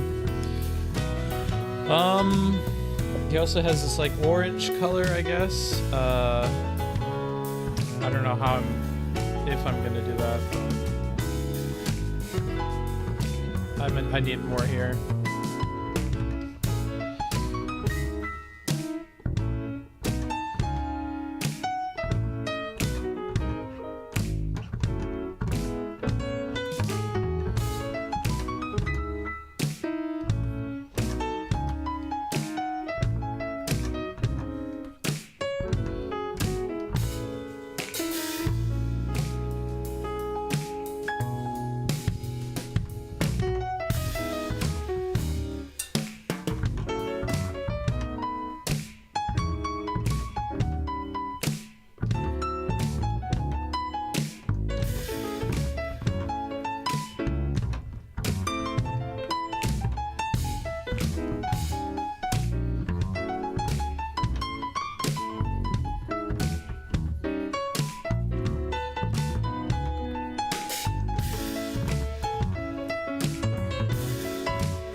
trying to see what I could do here.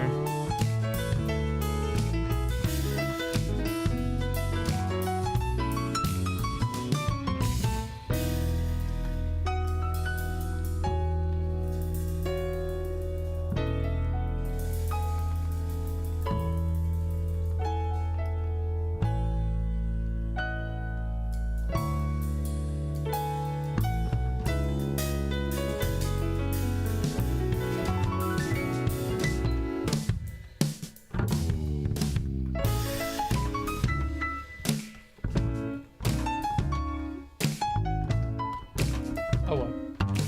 This is good. This is good. That's good. That looks really bad, actually.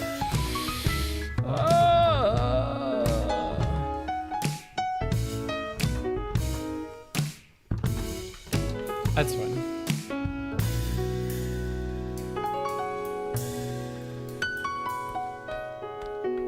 That's fine.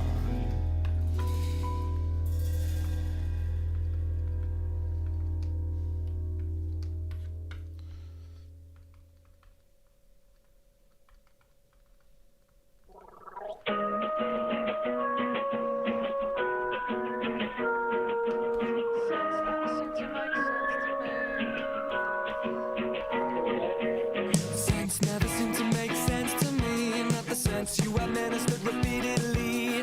Fled to the hills so I could clear my mind. I couldn't swallow the pills that I was prescribed. People didn't always like each other, did they? People didn't always get along. I read the news, but it wasn't good because the bad guys won when the good guys should. Who was it who told you that the world's not flat? Tell a beautiful sauce, can it be taken as fact?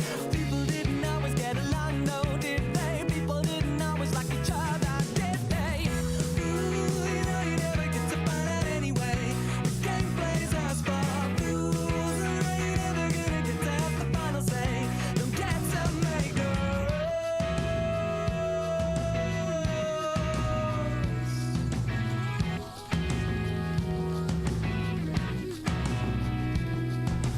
People always looking for something they can't find. One man's fact, another's trick of the mind. People always looking for something. Okay, not for the rest of him. One man's fact, another's trick of the mind. People didn't always like each other, did they? People didn't always get along, no, did they? Ooh, you know you never get to find out anyway. The game plays us for fools. You know you're never gonna Actually, I'll just take the colors from the other image. This way. That's what I'll do.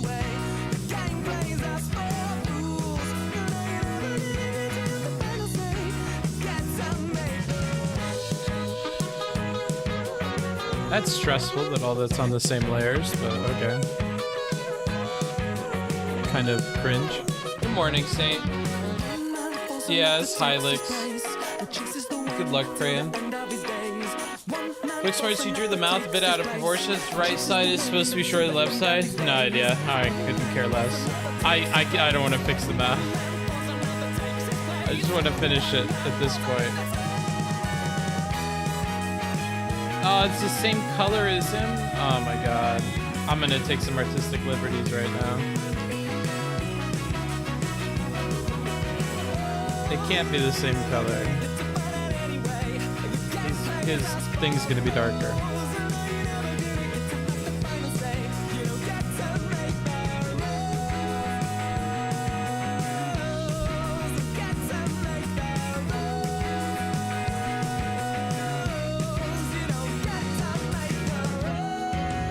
Let's actually do a much bigger.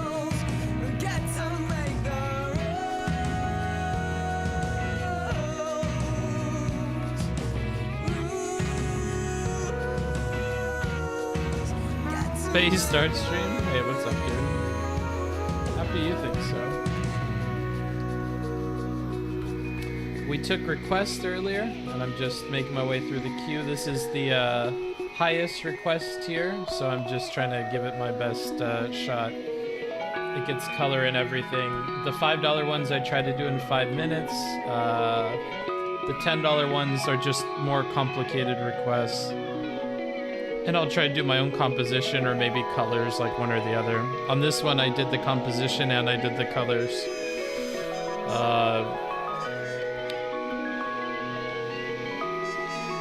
but I'm having fun. I like this a lot more than reviewing stuff. I know it's less entertaining to most people, but I like doing it, you know? And because I like doing it, I'm gonna keep doing it. Plus, we kind of need stuff that could be turned into stickers later, so I gotta get back into the habit of drawing because I kind of want to make stickers for people. I think that's like a fun endeavor. Okay, so now let's do colors on this. Which, is this an off black or a normal black? It is straight up black, okay.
I want to do the same effect we did before.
In the interest of time and the texture, I don't think I should do it on the whole thing, so.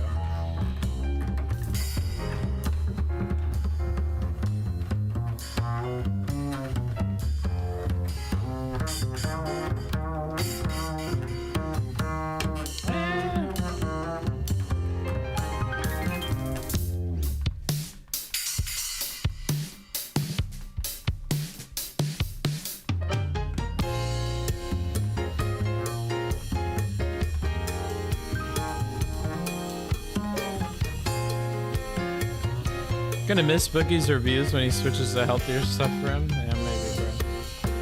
I mean, we'll do other-ish. It just won't be about this stupid irrelevant stuff. Like, I don't know, bro. I feel like one day I'm just gonna snap and just not look at any of it anymore. Any of this stuff anymore. Like, there's a part of me that thinks that maybe, just maybe, all this time that I've been doing this has kind of been like an in-between period that in hindsight will have been necessary, like, for my life or whatever. but one that I'll probably wish I would have snapped out of sooner, so that I could go do like real life work and stuff. Like I halfway expect that, you know, in years from now or whatever, I'll be like, wow, I spent a lot of time on that streaming thing. But I don't know. Have you ever considered doing Aggie.io? I tried to have a dono goal the other day for Jackbox and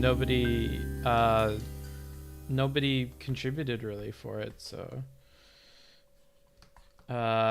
so probably not. We probably won't do games of yours. Honestly, like I should probably just like I could see myself doing, at least right now, I could see myself doing like the structured streams like 3 times a week or something, and being able to do other work at the same time.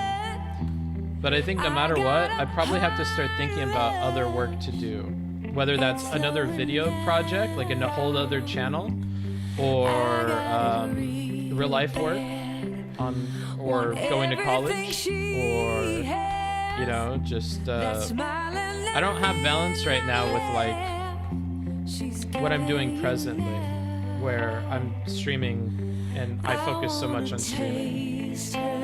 It feels like it's not the right thing. I wanna drown myself in a bottle of her perfume.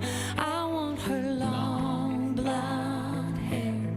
I want her magic touch. Yeah, 'cause people don't get country music, but it's so easy to sing along to. I don't know. That's why I like country music.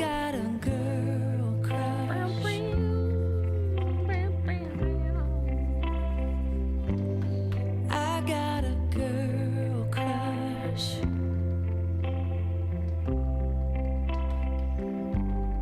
I don't get no sleep. I don't get no peace thinking about her. Wheeler Walker is pretty good. I'm not good with like the names and stuff. I just like enjoy listening is all. The way that she's pulling you in, Lord knows I've tried. I can't get her off my mind. I wanna taste her lips, yeah, 'cause they taste like you. I wanna drown. These knuckles are not in the right place, but that's okay. That's okay. That's okay. Don't worry. Don't worry. I want her magic touch, yeah, 'cause maybe then Wheeler Walker is sold a parody? Oh, okay. I meme dot.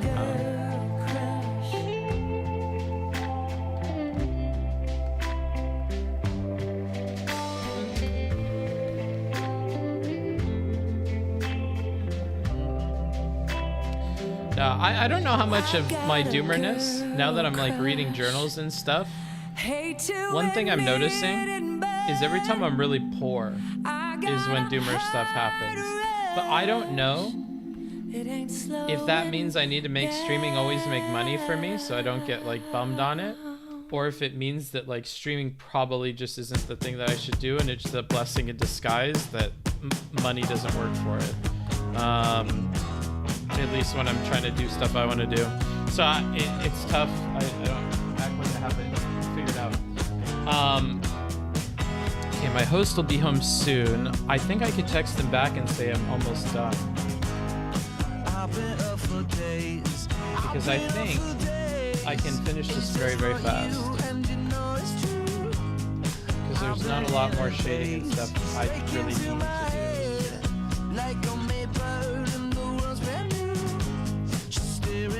Yeah, just being poor sucks. Especially when I know I have skills and stuff that can make me money.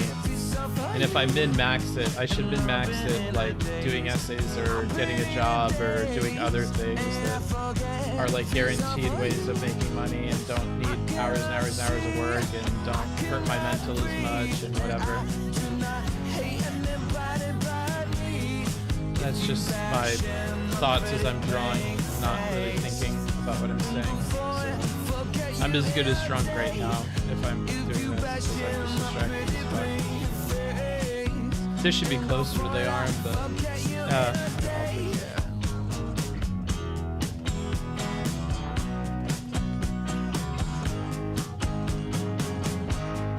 I've been in a daze. I've been in a daze. I just thought you, and you know it's true. She's staring in my Embrace Republican Booksmarts and Deep Ray streaming.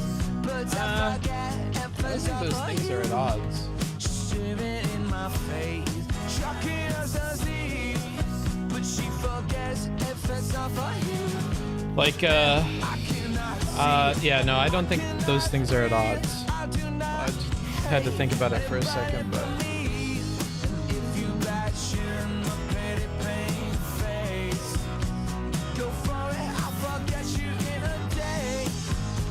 Like, imagine if the Booksmarts channel was only debate reviews. Like, the only time I ever did anything on the Booksmarts channel, it was debate reviews. And I get my bag for the debate reviews, do them well, do them once every week or two, collect money for that, keep the Patreon and everything and just have it only be for that.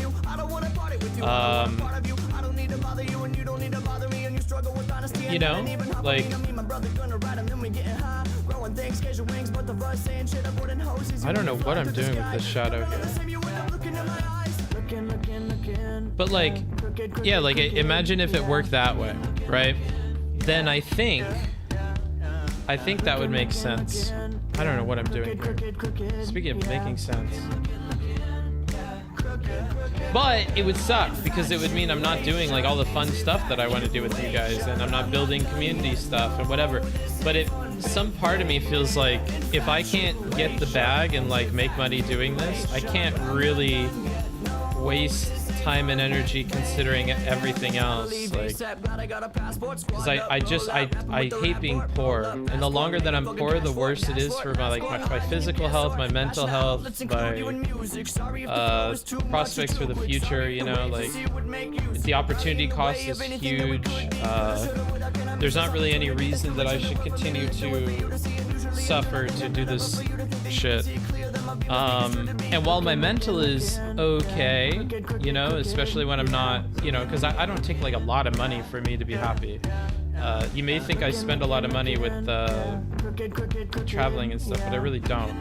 I can get by on very little. Remember, I lived in the van and I was happy all the way up until like the van broke down. So, you know, I can handle myself pretty well.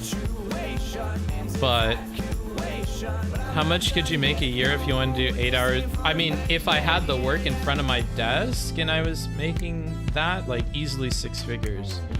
No doubt 6 figures. But the problem is you have to market and you have to get essays and stuff like that. So it's never that simple. But yeah, if the work was on my desk and I had a never-ending supply of work, then yeah. But I'm pretty sure a lot of small business people will tell you the same thing. Like, client acquisition and stuff is a lot of work in and of itself.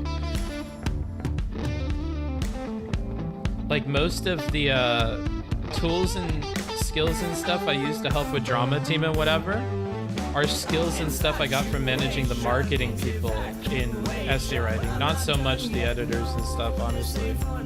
Oops. Who the fuck likes being poor? I mean, like, I don't mind having not a lot of like money. It's when I'm like, dude, I don't know what I'm gonna do that I'm scared, and I don't like being in that situation. Like, you know what I mean? Like, being very concerned about next month or you know, this year or whatever that's not a good place to be. I don't like that. But in terms of like not having a ton of money, I don't think it's all that big of a deal for me personally. But for other people, for sure. Just not me personally. I don't know what this third layer is. I want you to have a good time, but you're bringing me down, down, down. I wonder what it would look like if I erase this part here. Really bright. Oops. And you are sometimes, but you're not always right. What a fight you found today. Maybe this one's the one you shouldn't take. You always know just what to say. That's more like what it's supposed to look like, so I'll do that. It's not as much of a mixture of my style and their style anymore, but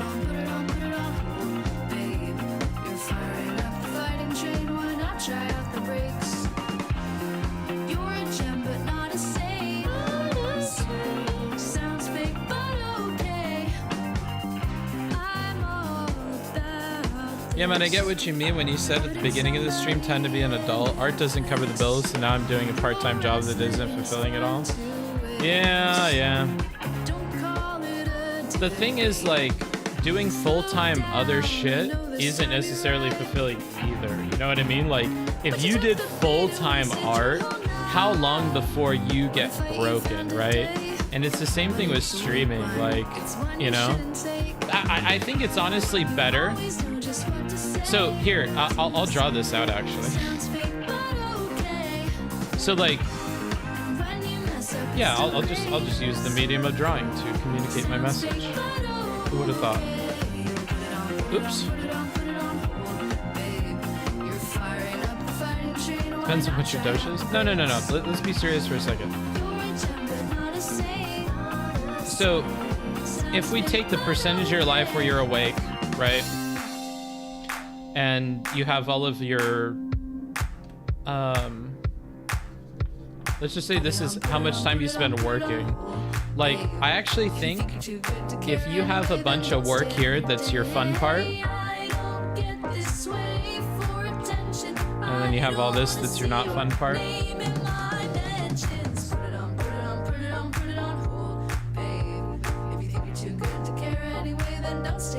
So this is not fun, this is fun. I actually think that to some extent, if this can be changed into indifference,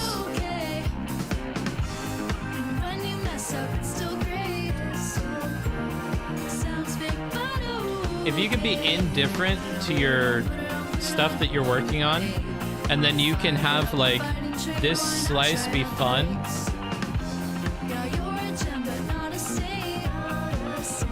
and then we compare this to a third one where again you have this slice here and it's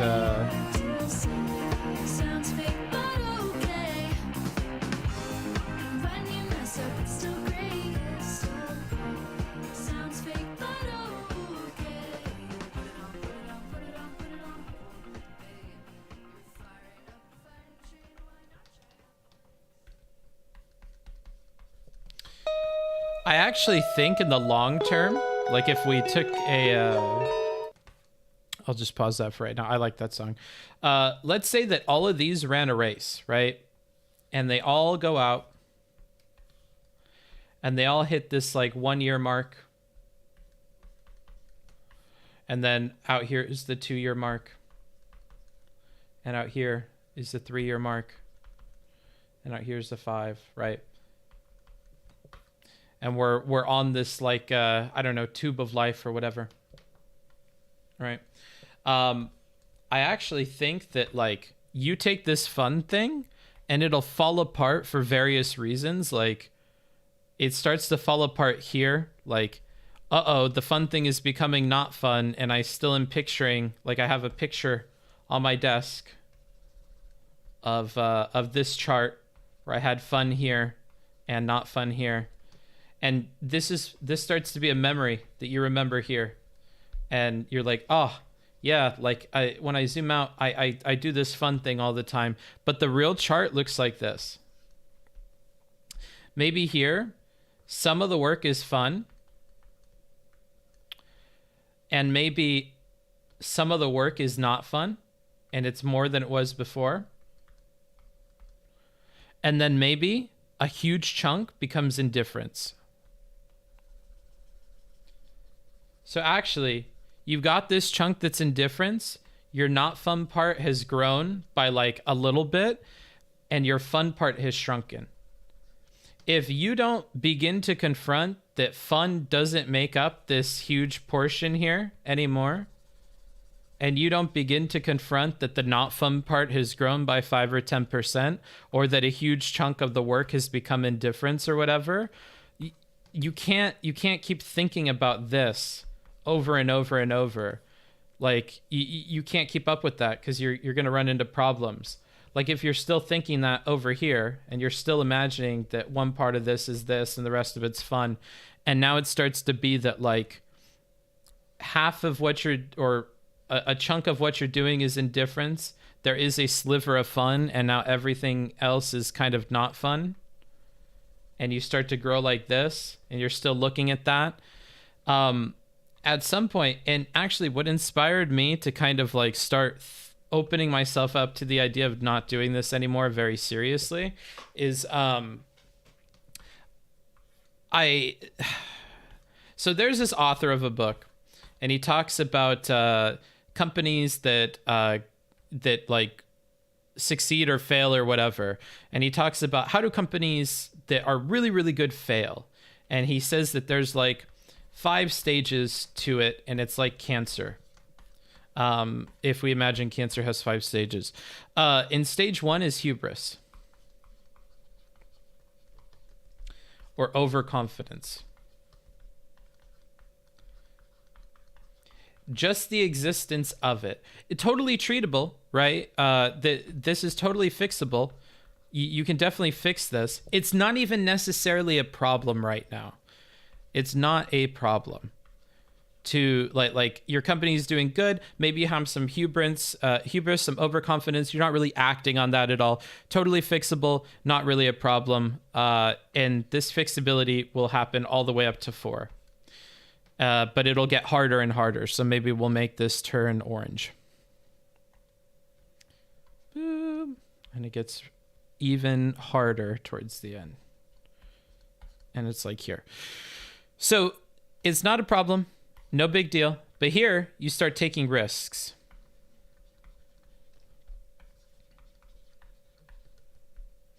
So you start doing things that are not your good stuff, right? You start taking risks on products that have nothing to do with like your overall goal. You start to bet too much on the things that you're good at right now, on your good products, because of this hubris and overconfidence, which is why it's a first step towards here. And this is starting to be a problem, right? So it starts as not a problem, and then you start to turn into, okay, this is turning into a problem here. And then here is where it becomes a problem, because here you start seeing the risks are hurting you. So the gambles you're taking start to fail, and instead of redoubling down on what you should be doing, you double down on the gamba. And you know, it keeps going. So here, you're in huge trouble. So your gamble failures outweigh your good stuff, and your good stuff starts failing, right? And here, the company is in crisis. And you have no good thing anymore. So I've been thinking that, like, I don't know, it felt weirdly directed at me, probably because I'm like you know, whatever. Like, hubris and overconfidence, right? Like, oh, I know that what we're doing on the channel is like really, really good and whatever, and I know how to make it good and whatever. I take risks. At first, I start like I continue to cover stuff that I don't like, and if we go back to here, I kind of like ignore that things are falling out of balance and whatever, and I focus on what things could be or some future idea of things. I try doing content and thinking I can do content that isn't that and still be okay, and then I make it a larger portion of my content here. Gambles fail, not those streams don't necessarily do good, whatever. You double down, and you know, and it feels like right now I'm at like a 4 or a 5. It's savable,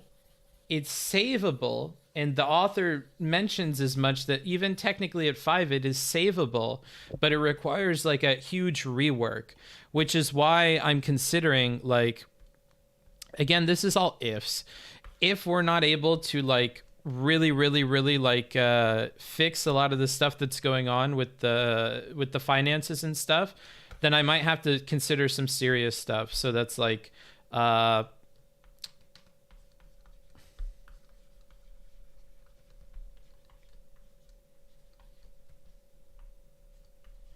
so cutting my working hours to less than 20 a week. Greater than 50% of the hours need to be on stream. I need to get other work. And maybe because of all of this, the channel shouldn't have fun shit. Because the other thing is, if you do fun shit, you take away from the success of the channel. So yeah, I don't know, bro. So what you're saying, it's time for Booksmart's Gambit? Maybe. You can convince yourself to be sad easy. There's a ton of stuff to be abjectly sad about, but happiness is damn near impossible to convince yourself of. Is just something you experience. I completely disagree. I completely disagree. I think you can convince yourself to be happy pretty fucking well. I think that's more than possible. I think that's what you do when you're in this stage and in this stage.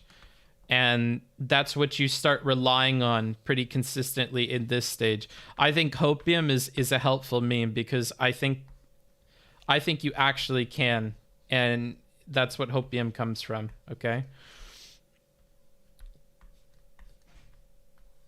I think that hopium stage, that actually is what you're doing to make yourself happier, honestly. What is the unfun stuff compared to the fun stuff? Well, at this point, it's not just unfun. I'm using, I mean, like, we had that for a while, and I changed it. But here's the thing. Let's say at year 3, which is about where we're at. Let's zoom in here. I make a change. Like, remember, a ton of my time was spent on not fun stuff. So we're talking about unfun stuff. I'm not sad, to be clear, Saint, and I want to continue with the drama team stuff and do this structured stuff. I am keeping in mind, and I haven't talked about it for a while, so I'm just taking the opportunity to talk about it, because I've intentionally not talked about it on stream, because I don't find it to be the most entertaining thing for you guys. Speaking of which, I should text back my host. Shit.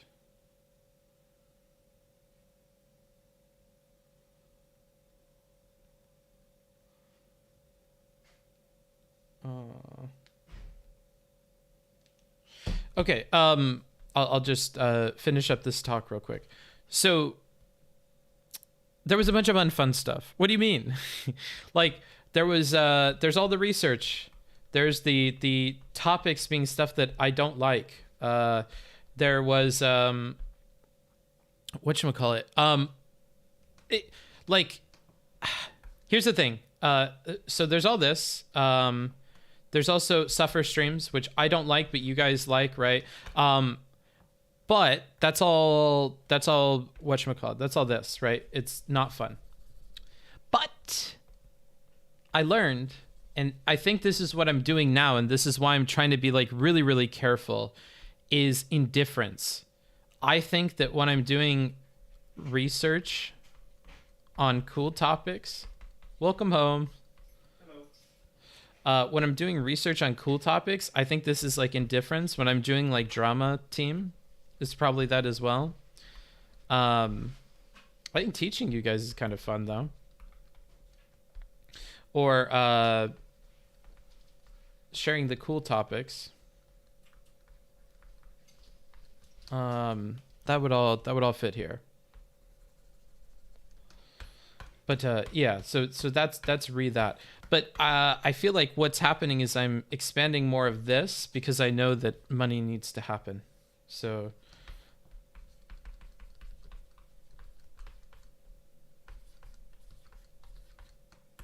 right, because expanding this does not.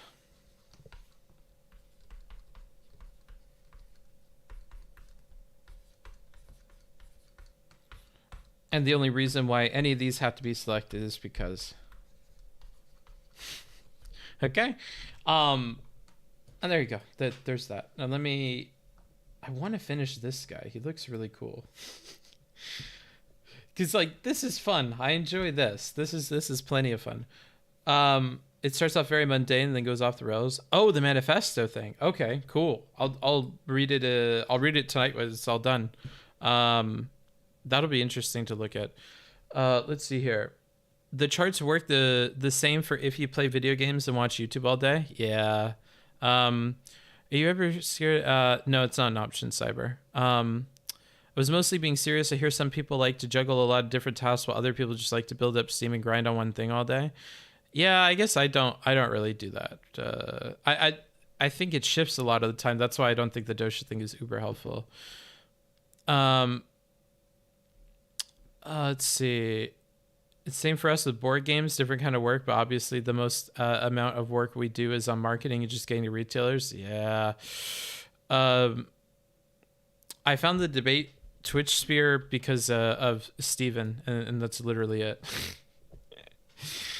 Just because of Steven. And then I met friends, and like the friends do that stuff, but that's about it. I think this is just about done. I don't think I have to color the rest of him. I mean, I could just like put a smudge here. Just like meow. Here, let's just do that. Oops, that's huge. Let's just do this. And then we'll erase. My eraser is so small.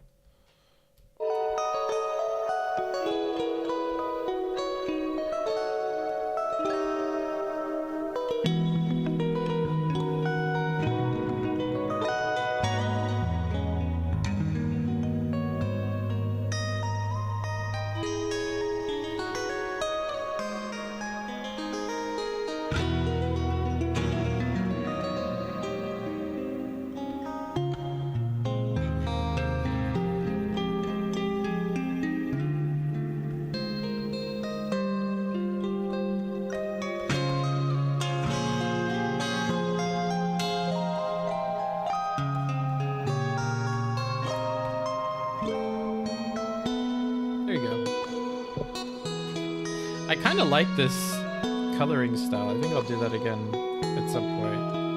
I think you can tell less when it's here, but you can definitely tell in the face. It kind of looks neat. I'm sure they had a brush or something to do it though, so it was a lot easier. All right, that one's done. We have our Mahaha. We have all these. Okay, let's do nice life art. That'll be a fun one.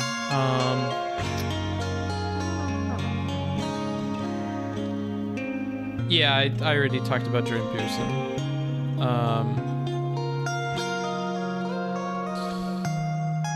Okay, so nice life arc. Let's do that one. Wife, kids, and a dog. I know exactly what I'm thinking of for this.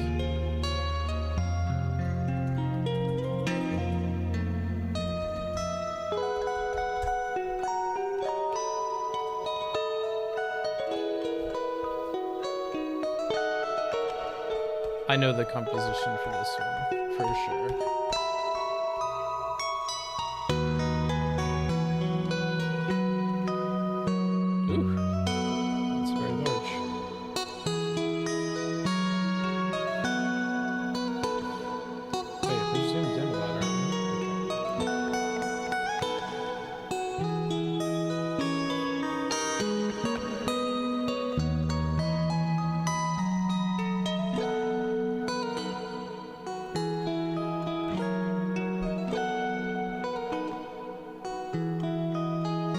I'll start drawing it, and I'll see if you guys can guess what this is. Because you may not be able to, honestly. It may be like too generic. But I'm literally copying from like one particular thing.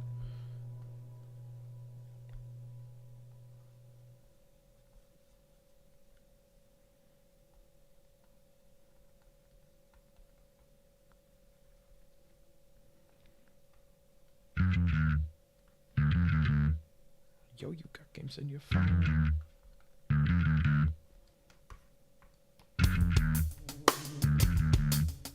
Hey, you got games on your phone? Nah, but I got an Xbox. Yeah. Only got 2 games. Yeah. I play Mortal Kombat. I play as Johnny Cage. I got an Xbox. Yeah. Only got 2 games. Yeah. I play Mortal Kombat. Yeah. I play as Johnny Cage.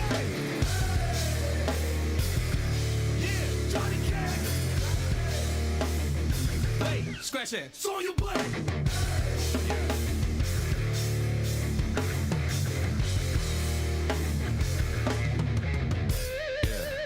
It's Sabbath season. It's Sabbath season. It's a piece? No. It's Sabbath season.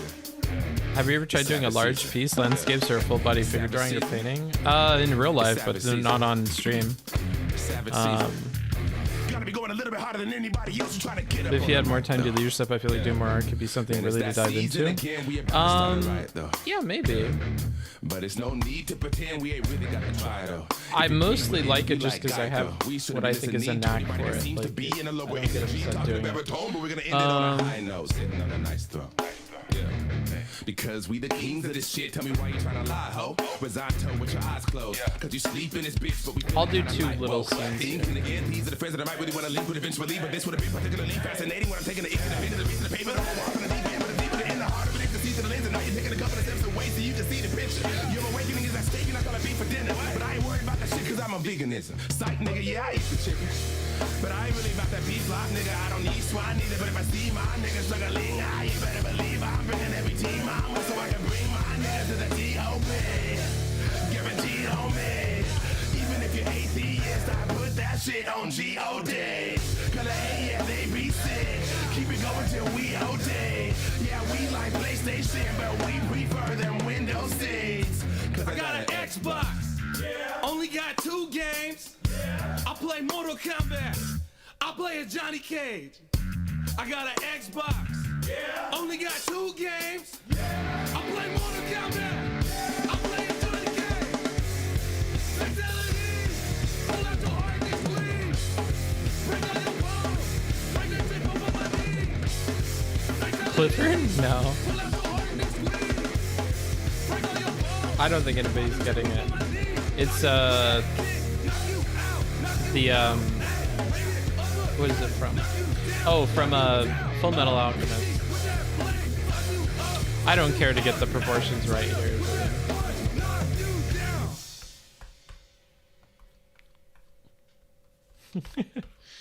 Let's have a big dog.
Guess I missed the radicalization topic. Yeah, I mean, it's at the very, very beginning.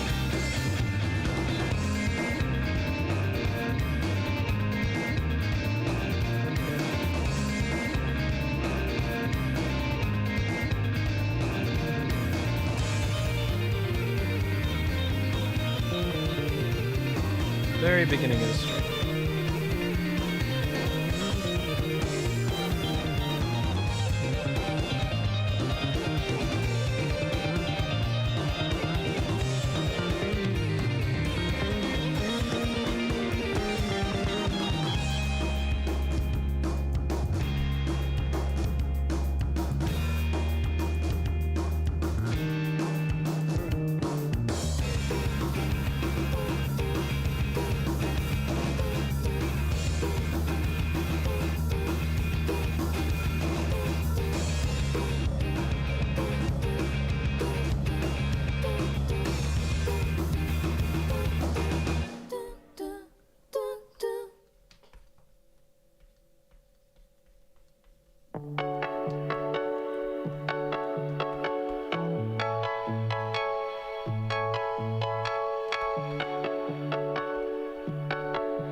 Finally waking up inside a void where I can hear the noise of someone similar to you.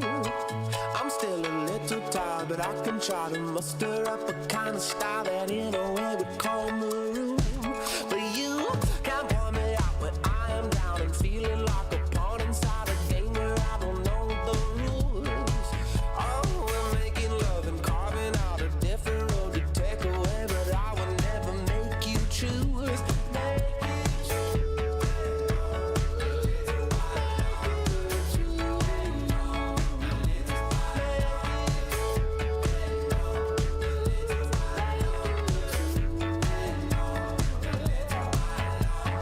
Take a walk and try to talk yourself into a kind of space where you can start to feel the ground. Trying to find a face where you can place a version of yourself you thought that you'd be living downtown. And all your friends are making money, feel like you're not even making sense. All you can do This is hard. I'm just gonna have to face this way. Oops. What's happening, Mike?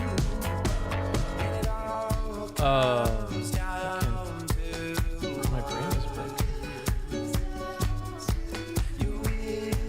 I guess, whatever.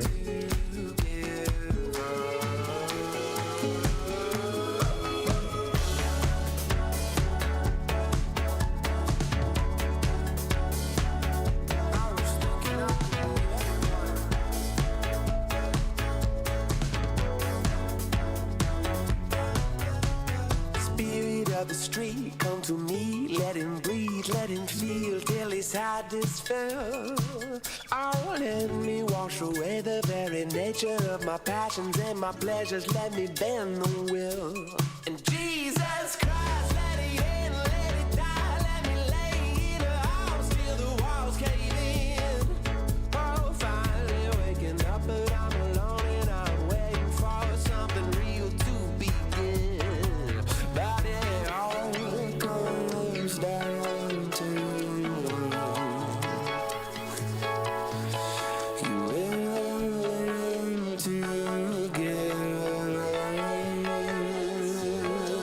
It all comes down to you willing to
this isn't working. Taking part in this revelry, but I'm a castaway. Okay. Yeah. Come on, let me meditate. Ooh, I'm trying to elevate. Feelings wanna delegate, but I'm feeling hella fake. Plastic trees, plastic me while I'm working on my masterpiece. Past the trees while I'm sucking to my castle seat. Blasting beats, trying to laugh, trying to master me. But all I do is masturbate happily. I want to sack, you see. I want a fat cat, caught up in the rat trap. Caught up thinking that's that. Trying to motivate, but maybe later I can catch that. Check for 1 ounce of respect to eat less. But I really gotta go and confess that I lost my mind 2 days ago. Where shit is getting harder to find, harder to mind. My own business, put me on the shit list. So knocked down with the sickness.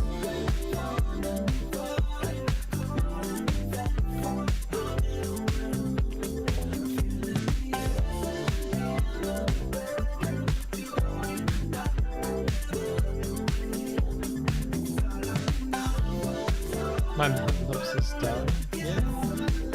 I'll put the time.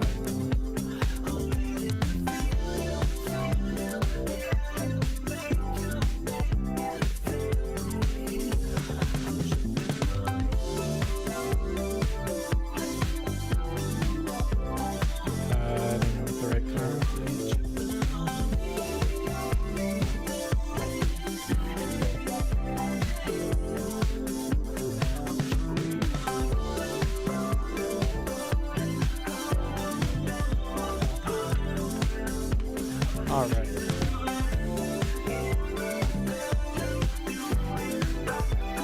There we go. If I give another 10, will you draw Nico art with a glass of pilk? No. I'm all done. You know what I'm gonna do?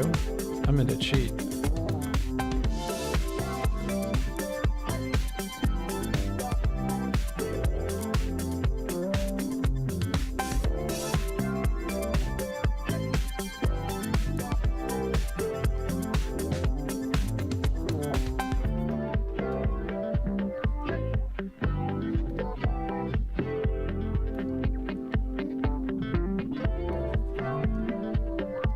Just like that. That's all done. Well, I guess I could. Oh, the tail as well. I could cheat.